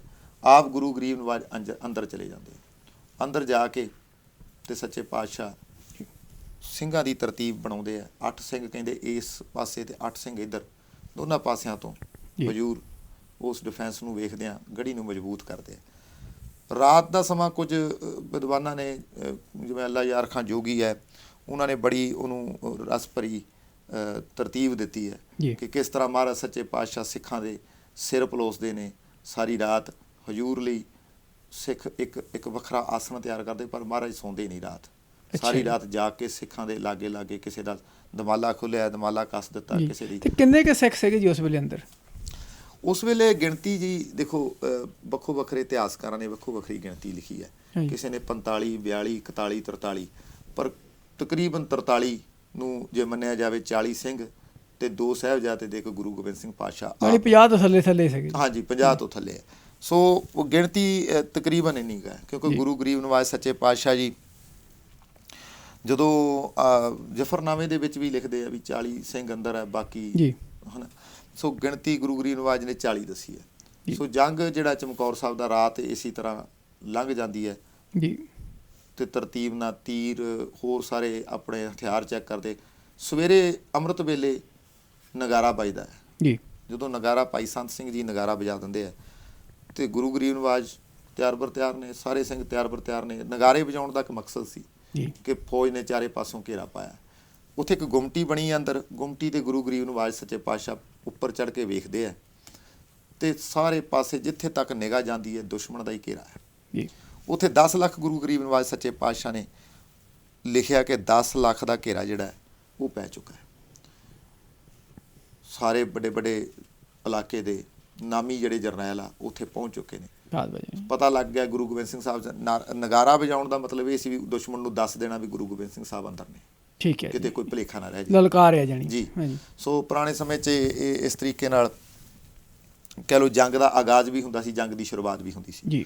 ਸੋ ਸਤਿਗੁਰੂ ਸਾਹਿਬ ਜਦੋਂ ਅੰਮ੍ਰਿਤ ਵੇਲੇ ਨਗਾਰਾ ਵੱਜਦਾ, ਸਿੰਘ ਆਪਣੀਆਂ ਪੋਜੀਸ਼ਨਾਂ ਲੈ ਲੈਂਦੇ ਆ, ਬਾਹਰੋਂ ਸਕੀਮਾਂ ਲੜਾਈਆਂ ਜਾਂਦੀਆਂ ਵੀ ਕਿਸ ਤਰੀਕੇ ਨਾਲ ਕਿਲੇ ਇਸ ਗੜੀ ਦੇ ਅੰਦਰ ਜਾਇਆ ਜਾਵੇ। ਗੜੀ ਛੋਟੀ ਹੈ ਪਰ ਹੈ ਉੱਚੀ ਹੈ, ਕਿਸ ਤਰੀਕੇ ਨਾਲ ਜਾਇਆ ਜਾਵੇ। ਪਤਾ ਲੱਗ ਗਿਆ ਨਗਾਰੇ ਤੋਂ ਪਤਾ ਲੱਗ ਗਿਆ ਕਿ ਗੁਰੂ ਗੋਬਿੰਦ ਸਿੰਘ ਸਾਹਿਬ ਸੱਚੇ ਪਾਤਸ਼ਾਹ ਦਾ ਨਗਾਰਾ ਵੱਜਿਆ। ਹੁਣ ਉੱਥੇ ਮੀਟਿੰਗ ਹੁੰਦੀ ਹੈ ਤੇ ਇੱਕ ਦਿਲਸ਼ੇਦ ਖਾਨ ਜਿਹੜਾ ਜਰਨੈਲ ਹੈ ਉਹ ਅੱਗੇ ਵੱਧਦਾ ਵੀ ਮੈਂ ਜਾਣਾ, ਮੈਂ ਜਾ ਕੇ ਵੇਖਦਾ ਗੜੀ ਵੱਲ। ਜਦੋਂ ਹੀ ਉਹ ਗੜੀ ਦੇ ਲਾਗੇ ਜਾਂਦਾ ਤੇ ਹਜੂਰ ਉਸ ਗੁੰਮਟੀ ਤੇ ਬਹਿ ਕੇ ਵੀਰ ਆਸਣ ਲਾ ਕੇ ਬੈਠ ਜਾਂਦੇ ਆ। ਦੂਰੋਂ ਦਿਖਦਾ ਇੱਕ ਜਰਨੈਲ ਆ ਰਿਹਾ ਤੇ ਗੁਰੂ ਗਰੀਬ ਨਵਾਜ਼ ਪਹਿਲਾ ਤੀਰ ਛੱਡਦੇ ਨੇ ਤੇ ਦਿਲਸ਼ੇਦ ਖਾਂ ਦੇ ਮੂੰਹ ਤੇ ਜਾ ਕੇ ਵੱਜਦਾ ਤੇ ਉਹ ਘੋੜੇ ਤੋਂ ਪੁੱਠਾ ਹੋ ਕੇ ਥੱਲੇ ਡਿੱਗਦਾ ਜੀ। ਇਹਨੇ ਨੂੰ ਭਗਦੜ ਮਰ ਜਾਂਦੀ ਹੈ। ਤੀਰ ਦੀ ਪਛਾਣ ਹੁੰਦੀ ਹੈ ਵੀ ਗੁਰੂ ਗੋਬਿੰਦ ਸਿੰਘ ਸਾਹਿਬ ਦਾ ਤੀਰ ਹੈ। ਔਰ ਪਹਿਲਾ ਹੀ ਤੀਰ ਵੱਡੇ ਜਰਨੈਲ ਨੂੰ ਵੱਜਣਾ, ਦੁਸ਼ਮਣ ਦੇ ਜਿਹੜੀਆਂ ਸਫਾ ਨੇ ਉਹਦੇ ਵਿੱਚ ਦਹਿਸ਼ਤ ਦਾ ਮਾਹੌਲ ਪੈਦਾ ਹੋ ਜਾਂਦਾ। ਖੈਰ ਫਿਰ ਮੀਟਿੰਗ ਸੱਦੀ ਜਾਂਦੀ ਹੈ ਵੀ ਇਹ ਤੇ ਗੁਰੂ ਗੋਬਿੰਦ ਸਿੰਘ ਸਾਹਿਬ ਸੱਚੇ ਪਾਤਸ਼ਾਹ ਪੂਰੀ ਤਿਆਰੀ 'ਚ ਬੈਠੇ ਨੇ। ਇਸ ਤੀਰ ਦੀ ਮਾਰ ਤੋਂ ਪਤਾ ਲੱਗਦਾ ਵੀ ਮਹਾਰਾਜ ਸੱਚੇ ਪਾਤਸ਼ਾਹ ਕਿਸੇ ਡਰ ਜਾਂ ਕਿਸੇ ਭੈ ਤਾਂ ਨਹੀਂ। ਹੁਣ ਬਾਹਰਲਿਆਂ ਨੂੰ ਇਹ ਪਤਾ ਨਹੀਂ ਵੀ ਅੰਦਰ ਗਿਣਤੀ ਕਿੰਨੀ ਹੈ ਤੇ ਗੁਰੂ ਗਰੀਬ ਨਵਾਜ਼ ਸੱਚੇ ਪਾਤਸ਼ਾਹ ਅੰਦਰ ਮੋਰਚਾਬੰਦੀ ਕਰਕੇ ਬੈਠੇ ਆ। ਇਹਨਾਂ ਨੂੰ ਜਿਹੜਾ ਨਾਰ ਖਾਂ ਜਰਨੈਲ ਹੈ ਉਹ ਕਹਿੰਦਾ ਵੀ ਐਸੀ ਕੋਈ ਗੱਲ ਨਹੀਂ। ਉਹਦਾ ਬੜਾ ਤਕੜਾ ਜੁੱਸਾ ਦੱਸਿਆ ਜੀ। ਨਾਰ ਖਾਂ ਕਹਿੰਦਾ ਮੈਂ ਅੰਦਰ ਜਾਣਾ, ਕੰਧ ਤੋਂ ਟੱਪਦਾ, ਕੰਧ ਟੱਪ ਕੇ ਮੈਂ ਦਰਵਾਜ਼ਾ ਖੋਲ ਦਿਆਂਗਾ, 2-4 ਬੰਦਿਆਂ ਨੂੰ ਘੁਮਾ ਕੇ ਸਿੱਟਾਂਗਾ, ਮੇਰਾ ਜੁੱਸਾ ਬੜਾ ਤਕੜਾ ਹੈ, ਨਾਲ 5-7 ਜਵਾਨ ਹੋਰ ਲੈਣਾ, ਤੁਸੀਂ ਫਿਕਰ ਨਾ ਕਰੋ। ਨਾਰ ਖਾਂ ਲੈ ਕੇ ਪੌੜੀ ਅੱਗੇ ਨੂੰ ਜਾਂਦਾ, ਨਾਲ ਉਹਦੇ ਗਨੀ ਖਾਂ ਜਵਾਨ ਹੈ। ਹਜੂਰ ਸੱਚੇ ਪਾਤਸ਼ਾਹ ਉੱਪਰ ਬੈਠੇ ਹੈ ਗੁੰਮਟੀ ਤੇ। ਨਾਰ ਖਾਂ ਜਦੋਂ ਪੌੜੀ ਲਾ ਕੇ ਜਿੱਦਾਂ ਹੀ ਸਿਰ ਤਾਂ ਕਰਦਾ ਹਜੂਰ ਤੀਰ ਬਖਸ਼ਦੇ ਨੇ ਤੇ ਨਾਰ ਖਾਂ ਪੌੜੀ ਦੇ ਸਮੇਤ ਪਿੱਛੇ ਜਾ ਡਿੱਗਦਾ। ਗਨੀ ਖਾਂ ਸਿਰ ਚੱਕਦਾ, ਹਜੂਰ ਦੂਜਾ ਤੀਰ ਮਾਰਦੇ ਆ, ਗਨੀ ਖਾਂ ਵੀ ਡਿੱਗ ਜਾਂਦਾ। ਉਸ ਤੋਂ ਬਾਅਦ ਜਦੋਂ ਇਹ ਦੋ ਵੱਡੇ ਜਰਨੈਲ ਜਿਹੜੇ ਕਿ ਮਲੇਰ ਕੋਟਲੀਆਂ ਦੇ ਭਰਾ ਹੀ ਇਹ ਲੱਗਦੇ ਆ, ਇਹਨਾਂ ਦਾ ਮਰਨਾ, ਮੌਤ ਦੀ ਘਾਟ ਗੁਰੂ ਗਰੀਬ ਨਵਾਜ਼ ਇਹਨਾਂ ਨੂੰ ਤੋਰ ਦਿੰਦੇ ਨੇ। ਤੇ ਫਿਰ ਵਜ਼ੀਰ ਖਾਂ ਕਹਿੰਦਾ ਵੀ ਹੁਣ ਕੀ ਕਰੀਏ। ਉੱਥੇ ਖਵਾਜਾ ਜਿਹਨੂੰ ਮਰਦੂਦ ਹਜੂਰ ਸੱਚੇ ਪਾਤਸ਼ਾਹ ਨੇ ਲਿਖਿਆ, ਖਵਾਜਾ ਖਿਜ਼ਰ, ਉਹ ਬੜਾ ਵੱਡਾ ਬਲਵਾਨ ਸੀ। ਜਦੋਂ ਨਾਰ ਖਾਂ ਤੁਰਿਆ ਤੇ ਉਹਨੇ ਕਿਹਾ ਨਾਰ ਖਾਂ ਦੀ ਕੋਈ ਗੱਲ ਹੀ ਨਹੀਂ, ਜੇ ਨਾਰ ਖਾਂ ਕਿਤੇ ਫੇਲ ਹੋ ਗਿਆ ਮੈਂ ਬੈਠਾ ਪਿੱਛੇ, ਮੈਂ ਨਾਰ ਖਾਂ ਤੋਂ ਵੀ ਤਕੜਾ। ਤੇ ਉਹ ਵਜ਼ੀਰ ਖਾਂ ਕਹਿੰਦਾ ਨਾ, ਉਹਦਾ ਖਿਲਾਰ ਤੇ ਮਾਰੇ ਨੇ ਉਹ ਨਾਰ ਖਾਂ ਦਾ ਤਾਂ ਹੁਣ ਪਾਸਾ ਹੀ ਪਲਟ ਗਿਆ, ਤੂੰ ਕੁਝ ਕਰ। ਪੁਰਾਣੇ ਢਾਡੀ ਬੜੇ ਰਸ ਨੂੰ ਮਸਾਲਾ ਬੜਾ ਤਗੜਾ ਲਾਉਂਦੇ, ਉਹ ਆਂਦੇ ਵੀ ਇਹ ਵੀ ਚੜਿਆ ਪੌੜੀ ਤੇ ਜਦੋਂ ਵੇਖਿਆ ਗੁਰੂ ਗੋਬਿੰਦ ਸਿੰਘ ਪਾਤਸ਼ਾਹ ਨੂੰ ਬਾਕੀਆਂ ਦੇ ਤੀਰ ਵੱਜੇ ਉਤਰੇ ਹੀ ਡਿੱਗ ਪਿਆ। ਖੈਰ ਗੁਰੂ ਗਰੀਬ ਨਵਾਜ਼ ਸੱਚੇ ਪਾਤਸ਼ਾਹ ਉੱਥੇ ਕਹਿੰਦੇ ਵੀ ਇਹ ਜਿਹੜਾ ਨਾਰ ਖਾਂ ਜਦੋਂ ਚੜਿਆ ਨਾ ਖਵਾਜਾ ਮਰਦੂਦ ਜਿਹਨੂੰ ਮਹਾਰਾਜ ਸੱਚੇ ਪਾਤਸ਼ਾਹ ਨੇ ਲਿਖਿਆ, ਇਹ ਪੌੜੀ ਚੜਿਆ ਨਹੀਂ, ਪੌੜੀ ਦੇ ਲਾਗੇ ਆ ਕੇ ਲੁਕ ਗਿਆ। ਪਿੱਛੋਂ ਆਇਆ ਇਹ ਕਹਿ ਕੇ ਵੀ ਮੈਂ ਜਾਣਾ, ਤੇ ਜਦੋਂ ਲਾਗੇ ਆਇਆ ਤੇ ਪੌੜੀ ਦੇ ਲਾਗੇ ਹੀ ਰੁਕ ਗਿਆ। ਜਦੋਂ ਲਾਗੇ ਲੁਕ ਗਿਆ, ਹਜੂਰ ਦੀ ਨਿਗਾਹ ਪਈ ਹੈ। ਹੁਣ ਜਦੋਂ ਬੰਦਾ ਉੱਪਰੋਂ ਕੋਈ ਬੈਠਾ ਹੋਵੇ ਕੰਧ ਦੇ ਅੱਗੇ ਦੂਰੋਂ ਤੇ ਆਉਂਦਾ ਦਿਖਦਾ, ਪਰ ਲਾਗੇ ਆ ਕੇ ਕੋਈ ਲੁਕ ਜੇ। ਹਜੂਰ ਨੇ ਇਹਦਾ ਨਾਂ ਲੈ ਕੇ ਕਿਹਾ ਵੀ ਤੂੰ ਆਇਆ ਪਿੱਛੋਂ, ਕੁਛ ਮਨ ਦੇ ਵਿੱਚ ਹੋਰ ਧਰ ਕੇ ਕੋਈ ਮੁਕਾਬਲੇ ਵਾਲੀ ਗੱਲ ਤੇ ਕਰ। ਪਰ ਇਹ ਬੜਾ ਚਲਾਕ ਸੀ, ਇਹਨੂੰ ਪਤਾ ਸੀ ਵੀ ਜੇ ਗੁਰੂ ਪਾਤਸ਼ਾਹ ਜੀ ਨਾਲ ਅੱਖ ਨਾਲ ਅੱਖ ਮਿਲ ਗਈ, ਹਜੂਰ ਨੇ ਮੈਨੂੰ ਤੀਰ ਇੱਕ ਜ਼ਰੂਰ ਬਖਸ਼ਣਾ। ਇਹਨੇ ਆਪਣੀ ਜਾਨ ਬਚਾਈ ਹੈ ਤੇ ਉੱਥੋਂ ਕੰਧ ਦਾ ਆਸਰਾ ਲਾ ਕੇ ਚੁੱਪ ਚਪੀਤੇ ਨੇ ਮਹਾਰਾਜ ਵੱਲ ਪਿੱਛੇ ਮੁੜ ਕੇ ਵੀ ਨਹੀਂ ਵੇਖਿਆ, ਕਿਉਂਕਿ ਇਹਨੂੰ ਪਤਾ ਸੀ ਹਜੂਰ ਪਿੱਛੋਂ ਦੇ ਵਾਰ ਕਰਨਗੇ ਤਾਂ ਮੂੰਹ ਜਦੋਂ ਮੇਰਾ ਸਿੱਧਾ ਹੋਏਗਾ ਨਾ, ਮੂੰਹ ਕੀਤਾ ਹੀ ਨਹੀਂ ਉਧਰ ਨੂੰ, ਉੱਥੋਂ ਹੀ ਪਿੱਛੇ ਨੂੰ ਮੁੜ ਗਿਆ। ਸੋ ਜਦੋਂ ਇਹ ਵੇਖਿਆ, ਵਜ਼ੀਰ ਖਾਂ ਨੇ ਵੇਖਿਆ ਵੀ ਇਹ ਤੇ ਕੰਮ ਬੜਾ ਖਰਾਬ ਹੈ, ਕਿਸੇ ਤਰੀਕੇ ਦੇ ਨਾਲ ਜੰਗ ਨਹੀਂ ਜਿੱਤਿਆ ਜਾ ਰਿਹਾ। ਵੱਡੇ ਵੱਡੇ ਜਵਾਨ ਜਿਹੜੇ ਆ, ਪ੍ਰੈਸ਼ਰ ਪ੍ਰਦੀਪ ਸਿੰਘ ਜੀ ਕਿੰਨਾ ਪੈਂਦਾ ਉਸ ਵੇਲੇ, ਜਦੋਂ ਪਹਿਲਾਂ ਤੁਸੀਂ ਚਮਕੌਰ ਸਾਹਿਬ ਦੇ ਵਿੱਚ ਜਿੱਥੇ 1500 ਜਿਹੜੇ ਸਿੱਖ ਸੀਗੇ ਉਸ ਵੇਲੇ ਮਹਾਰਾਜ ਦੇ, ਉਹਦੇ ਵਿੱਚ ਤੁਸੀਂ ਦੇਖ ਲਓ ਵੀ 10 ਲੱਖ ਦਾ ਘੇਰਾ ਤੁਸੀਂ ਲਾ ਕੇ ਬੈਠੇ ਆ, ਉੱਥੇ ਉਹ ਨਹੀਂ ਕਾਬੂ ਹੋਏ।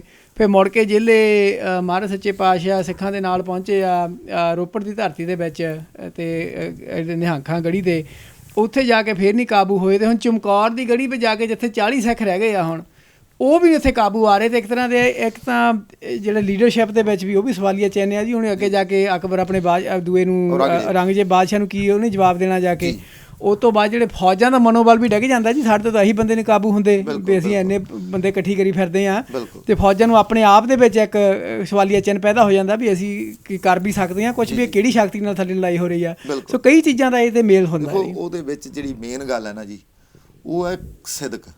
ਉੱਥੇ ਸਿਦਕ ਲੜ ਰਿਹਾ, ਇਹ ਕੋਈ ਅੱਜ ਦਾ ਸਮਾਂ ਨਹੀਂ, ਕੋਈ ਆਮ ਮਨੁੱਖ ਨਹੀਂ ਹੈਗਾ, ਮਨੁੱਖ ਨਹੀਂ ਹੈ। ਜਿਹੜੇ ਉੱਥੇ ਨਾ ਗੁਰੂ ਗੋਬਿੰਦ ਸਿੰਘ ਸਾਹਿਬ ਸੱਚੇ ਪਾਤਸ਼ਾਹ ਤੋਂ ਚਮਕੌਰ ਸਿੰਘਾਂ ਨੂੰ ਪੁੱਛਦੇ ਆ ਵੀ ਹੁਣ ਵੀ ਹਲੇ ਸਮਾਂ ਹੈਗਾ, ਫੌਜ ਨੇ ਹਲੇ ਘੇਰਾ ਪਾਉਣਾ, ਸੁਭਾ ਪਾਉਣਾ ਹੈ, ਤਾਂ ਉਹਨਾਂ ਕਿਹਾ ਮਹਾਰਾਜ ਜੀ ਕਿਹੜੀ ਗੱਲ ਜੀ, ਨਾ ਤੇ ਅਸੀਂ ਉਹ ਗੁਰੂ, ਤੁਸੀਂ ਉਹ ਗੁਰੂ ਜੇ, ਨਾ ਅਸੀਂ ਉਹ ਚੇਲੇ ਆ, ਇਹ ਇਤਿਹਾਸ ਲਿਖਿਆ ਜਾਣਾ, ਸਾਡੇ ਵਰਗੇ ਨਾ ਹੋਣਗੇ 40, ਨਾ ਤੁਹਾਡੇ ਵਰਗਾ ਹੋਊਗਾ। ਹਜ਼ੂਰ ਸੱਚੇ ਪਾਤਸ਼ਾਹ ਤੇ ਵਿਸ਼ਵਾਸ ਹੈ, ਸਿਦਕ ਦੀ ਗੱਲ ਹੈ। ਜਿਹੜੇ ਅੰਦਰਲੇ ਹਾਲਾਤ ਹੈ ਬੜੇ ਕੋਈ ਅੱਛੇ ਹਾਲਾਤ ਨਹੀਂ। ਜੇ ਤੁਸੀਂ ਰਤਨ ਸਿੰਘ ਭੰਗੂ ਸਾਹਿਬ ਨੂੰ ਪੜ੍ਹੋਗੇ, ਉਹ ਕਹਿੰਦੇ ਅਬ ਅੰਦਰ ਕੀ ਬਾਤ ਸੁਣਾਓ, ਹੋ ਤੋਂ ਨਾ ਅੰਦਰ ਅੰਨ ਕਥਾਉ, ਅੰਨ ਬਿਲਕੁਲ ਹੀ ਖਤਮ ਹੋ ਚੁੱਕਾ ਹੈ। ਅੰਦਰ ਦੀ ਗੱਲ ਕਹਿੰਦੇ ਮੈਂ ਦੱਸਦਾ, ਅੰਦਰ ਇਹੋ ਜਿਹੇ ਹਾਲਾਤ ਹੈ, ਕੰਧ ਚਿਣੀ ਕਿਨ ਅੱਛੀ ਨਾਹੇ, ਹੋਤੇ ਨਾ ਮੋਰਚੇ ਰੱਖੇ ਮਾਹੇ, ਜਿਨ ਸਿੱਧੀ ਕਰ ਸ਼ਾਸਤਰ ਚਲਾਏ, ਜਿਸੈ ਓਟ ਕਰ ਸੀਸ ਬਚਾਏ। ਜਿਹਨੂੰ ਸਿੱਧੇ ਕਰਕੇ ਸ਼ਾਸਤਰਾਂ ਨੂੰ ਚਲਾਉਣਾ ਜਾਂ ਜਿਹਦੀ ਓਟ 'ਤੇ ਆਪਣੇ ਆਪ ਨੂੰ ਬਚਾਉਣਾ। ਸੋ ਇਹੋ ਜਿਹਾ ਜਿਹੜਾ ਕੋਈ ਵੀ ਉਹ ਕਹਿੰਦੇ ਵੀ ਕੋਈ ਇਹੋ ਜਿਹੀ ਕੰਧ ਹੀ ਹੈ ਨਹੀਂ। ਕੰਧ ਬਿਲਕੁਲ ਹੀ ਆਮ ਜਿਵੇਂ ਕੰਧ ਹੁੰਦੀ ਹੈ, ਜਿਵੇਂ ਆਪ ਤੁਸੀਂ ਦੇਖਦੇ ਹੋ ਨਾ ਗੁਰਦੁਆਰਾ ਸਾਹਿਬ ਦੀਆਂ ਕੰਧਾਂ ਬਣਾਈਆਂ, ਉਹਦੇ ਵਿੱਚ ਮੋਰਚੇ ਬਣਾਏ ਜਾਂਦੇ ਆ ਹਰ ਗੁਰਦੁਆਰਾ ਸਾਹਿਬ ਦੇ ਵਿੱਚ। ਪੁਰਾਣੇ 'ਚ ਬਹੁਤ ਹੁੰਦੇ ਸੀ, ਹੁਣ ਸ਼ਾਇਦ ਬਦਲਦੇ ਜਾ ਰਹੇ ਆ, ਪਰ ਉਹ ਇਸੇ ਕਰਕੇ ਹੁੰਦਾ ਸੀ ਕਿਤੇ ਕੋਈ ਸਮਾਂ ਇਹੋ ਜਿਹਾ ਆ ਜੇ। ਗੁਰੂ ਕਿਆਂ ਤੇ ਹਮੇਸ਼ਾ ਬਾਬੇ ਕਿਆਂ ਦੀ ਤੇ ਬਾਬਰ ਕਿਆਂ ਦੀ ਟੱਕਰ ਚੱਲਦੀ ਰਹੀ ਹੈ, ਪਰ ਇਹ ਮੋਰਚੇ ਇਸ ਕਰਕੇ ਬਣਾਏ ਜਾਂਦੇ ਸੀ ਕਿ ਕੱਲ੍ਹ ਨੂੰ ਕੋਈ ਸਮਾਂ ਆਵੇ ਤੇ ਇਹਦੀ ਗੁੰਮਟੀ ਦਾ ਆਸਰਾ ਲੈ ਕੇ ਕੋਈ ਤੀਰ, ਕੋਈ ਤਫੰਗ, ਕੋਈ ਕਿਸੇ ਤਰੀਕੇ ਨਾਲ ਚਲਾਉਣਾ ਪਵੇ, ਤੇ ਉਹ ਚਲਾਇਆ। ਪਰ ਰਤਨ ਸਿੰਘ ਜੀ ਕਹਿੰਦੇ ਉਹ ਇਹੋ ਜਿਹੇ ਨੇ, ਇਹੋ ਜਿਹੀ ਗੜੀ ਹੈ, ਉਹਦੀਆਂ ਕੰਧਾਂ ਇਹੋ ਜਿਹੀਆਂ, ਹੋਤੇ ਨਾ ਮੋਰਚੇ ਰੱਖੇ ਮਾਹੇ, ਜਿਹਨੇ ਸਿੱਧੀ ਕਰ ਸ਼ਸਤਰ ਚਲਾਏ। ਉੱਥੇ ਮੋਰਚੇ ਰੱਖੇ ਹੀ ਨਹੀਂ, ਉਹ ਬਣੀ ਇੱਕ ਆਮ ਹੈਗੀ ਹੈ ਪੱਕੀ ਗੜੀ, ਕੰਧਾਂ ਖੜੀਆਂ ਕੀਤੀਆਂ। ਹਾਂਜੀ, ਕਹਿੰਦੇ ਨਹਿ ਲੱਭੇ ਭੁੰਨਣ ਕੋ ਦਾਣਾ, ਜੇ ਲੱਭੇ ਤਾਂ ਕਦ ਮਿਲੇ ਖਾਣਾ। ਪਹਿਲੀ ਗੱਲ ਤੇ ਉਹਦੇ ਅੰਦਰ ਕੋਈ ਰਾਸ਼ਨ ਹੀ ਹੈ ਨਹੀਂ, ਤੇ ਜੇ ਕੋਈ ਹੈ ਮਾੜਾ ਮੋਟਾ ਕੋਈ ਸੁੱਕਾ ਪਦਾਰਥ ਕੋਈ ਹੈ ਤੇ ਉਹ ਖਾਣਾ ਕਿਵੇਂ? ਸਮਾਂ ਹੈ ਨਹੀਂ ਜੀ, ਸਮਾਂ ਹੀ ਹੈ ਨਹੀਂ। ਬਾਹਰੋਂ ਜੰਗ ਤੇ ਜੰਗ ਹੈ, ਕਿਹੜਾ ਤੜਕੇ ਲਾ ਦੇ ਉੱਥੇ ਬਹਿ ਕੇ ਪਹਿਲਾਂ। ਬਿਲਕੁਲ। ਸੋ ਜਦੋਂ ਇਹ ਸਾਰਾ ਕੁਝ ਹੋਇਆ, ਇਹ ਚੱਲ ਰਹੀ ਵਾਰਤਾ, ਅੰਦਰਲੇ ਹਾਲਾਤ ਤੁਹਾਨੂੰ ਮੈਂ ਦੱਸਿਆ, ਇਹ ਲੜਾਈ ਸਿਦਕ ਦੀ ਹੈ, ਗੁਰੂ ਸਾਹਿਬ ਸੱਚੇ ਪਾਤਸ਼ਾਹ ਜੀ ਦੇ ਭਰੋਸੇ ਦੀ ਹੈ। ਸੋ ਇਹ ਜਦੋਂ ਸਾਰਾ ਜਿਹੜੀ ਪੌੜੀ ਲਾ ਕੇ ਅੰਦਰ ਵੜਨ ਦਾ ਇਹ ਵੀ ਮਨਸੂਬਾ ਫੇਲ ਹੋ ਗਿਆ ਜੀ, ਹਰ ਤਰ੍ਹਾਂ ਦੇ ਮਨਸੂਬੇ ਫੇਲ ਹੋ ਗਏ ਹੈ। ਹੁਣ ਫਿਰ ਉਹੀ ਸਮੱਸਿਆ ਫੇਰ ਫੌਜ ਦੇ ਮੂਹਰੇ ਹੈ, ਜਿਹੜੀ ਤੁਸੀਂ ਗੱਲ ਕੀਤੀ ਹੈ ਕਿ ਪਹਿਲੋਂ ਕਿਲ੍ਹਾ ਨਹੀਂ ਸੀ ਜਿੱਤਿਆ ਜਾ ਰਿਹਾ, ਤੇ ਹੁਣ ਗੜੀ ਨਹੀਂ ਜਿੱਤੀ ਜਾ ਰਹੀ। ਸੋ ਗੜੀ ਔਰ ਕਿਲ੍ਹੇ, ਇਹਨਾਂ ਦੋਨਾਂ ਦੇ ਵਿੱਚ ਇੱਕ ਗੱਲ ਸੇਮ ਹੈ ਕਿ ਗੁਰੂ ਗੋਬਿੰਦ ਸਿੰਘ ਸਾਹਿਬ ਉਹੀ ਹੈ ਜਿਹੜਾ ਕਦੇ ਗੜੀ 'ਚ ਹੈ, ਜਿਹੜਾ ਕਦੇ ਕਿਲ੍ਹੇ 'ਚ ਸੀ। ਸੋ ਗੁਰੂ ਗੋਬਿੰਦ ਸਿੰਘ ਸਾਹਿਬ ਨੂੰ ਜਿੱਤਣਾ ਇਹ ਕਿਸੇ ਦੇ ਵੱਸ ਦੀ ਗੱਲ ਨਹੀਂ, ਇਹ ਕੋਈ ਆਮ ਮਨੁੱਖ ਨਹੀਂ ਹੈ। ਨਾਨਕ ਗੁਰੂ ਗੋਬਿੰਦ ਸਿੰਘ ਜੀ ਪੂਰਨ ਗੁਰ ਅਵਤਾਰ। ਸੋ ਇਸ ਤਰੀਕੇ ਦੀ ਇਹ ਵਾਰਤਾ ਹੈ।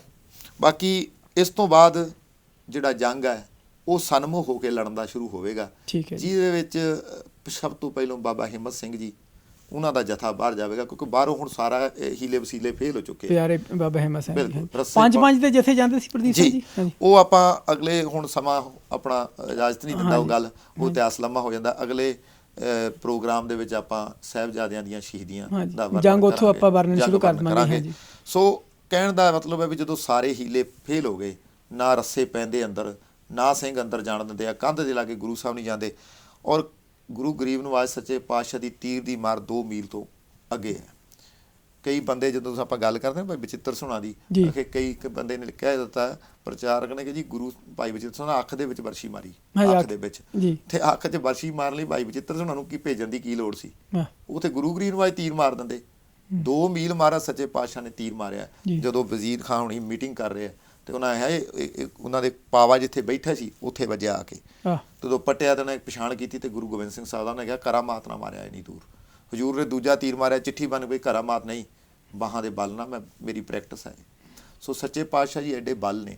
ਹੁਣ ਇਹ ਗੱਲ ਹੈ ਵੀ ਜਿਹੜਾ ਜਾਏਗਾ ਲਾਗੇ ਉਹ ਜਿਉਂਦਾ ਵਾਪਸ ਨਹੀਂ ਆਊਗਾ, ਕਿਉਂਕਿ ਗੁਰੂ ਗੋਬਿੰਦ ਸਿੰਘ ਪਾਤਸ਼ਾਹ ਸ਼ਾਇਦ ਹੀ ਕੋਈ ਦੁਨੀਆ ਦਾ ਸ਼ਾਸਤਰ ਹੈ ਜਿਹੜੇ ਗੁਰੂ ਗਰੀਬ ਨਵਾਜ਼ ਨੇ ਨਹੀਂ ਚਲਾਇਆ ਉਸ ਸਮੇਂ ਦਾ। ਲੱਕੜ ਦੀ ਤੋਪ ਵੀ ਹਜ਼ੂਰ ਨੇ ਜੰਗ ਦੇ ਵਿੱਚ ਚਲਾ ਦਿੱਤੀ। ਸੋ ਲਾਗੇ ਨਹੀਂ ਜਾਣਾ। ਹੁਣ ਇਸ ਪ੍ਰੋਗਰਾਮ ਜਿਹੜਾ ਰਾਜਿਆਂ ਦਾ ਉਹ ਅਗਲਾ ਹੋਵੇਗਾ ਕਿ ਕਿਸ ਤਰੀਕੇ ਨਾਲ ਸਮੂਹ ਗਰੁੱਪ ਦੇ ਵਿੱਚ ਸਾਰੇ ਹੀ ਰਲ ਕੇ ਹਮਲਾ ਕਰੋ। ਸਾਰੇ ਲਾਗੇ ਪਹੁੰਚੋ, ਤੀਰ ਇੱਕ ਦੇ 10 ਦੇ 20 ਦੇ 40 ਦੇ ਕਿੰਨੇ ਦੇ ਵੱਜੇਗਾ, 10 ਲੱਖ ਦਾ ਘੇਰਾ ਹੈ, ਹੱਥੋਂ ਹੱਥੀ ਜਾ ਫੜੋ। ਹੁਣ ਉਹ ਪ੍ਰੋਗਰਾਮ ਉਹਨਾਂ ਦਾ ਬਣ ਚੁੱਕਾ ਹੈ। ਹੁਣ ਗੁਰੂ ਗਰੀਬ ਨਵਾਜ ਨੂੰ ਵੀ ਪਤਾ ਹੈ ਮਹਾਰਾਜ ਸੱਚੇ ਪਾਤਸ਼ਾਹ ਜੰਗ ਦਾ ਆਈਡੀਆ ਆਪਣੇ ਚਾਰੋਂ ਪਾਸੇ ਘੇਰ ਕਿਉਂ ਨਹੀਂ ਆਉਣਾ ਆ। ਹਾਂਜੀ, ਹੁਣ ਸੋ ਇਹ ਹੁਣ ਉਹ ਪ੍ਰੋਗਰਾਮ ਬਣਾਉਣਗੇ, ਇਕੱਠਾ ਹਮਲਾ ਕਰਨਗੇ। ਹਜੂਰ ਅੰਦਰ 5 ਸਿੰਘਾਂ ਦਾ ਜਥਾ ਬਾਹਰ ਕੱਢਣਗੇ ਤੇ ਉਹ ਜਦੋਂ ਪਹਿਲੇ ਹਮਲੇ 'ਚ ਭਾਈ ਕੋਠਾ ਸਿੰਘ ਤੇ ਭਾਈ ਮਦਨ ਸਿੰਘ ਉਹਨਾਂ ਦੀ ਸ਼ਹੀਦੀ ਹੋਣੀ ਹੈ, ਜਿਹੜੇ ਪਹਿਰੇ ਤੇ ਖਲੋਤੇ ਆ। ਸੋ ਇਹ ਸਾਰੀ ਵਾਰਤਾ ਜਿਹੜੀ ਆਪਾਂ ਅਗਲੇ ਆਪਣੇ ਪ੍ਰੋਗਰਾਮ ਕਰਦੇ ਹਾਂ ਜੀ।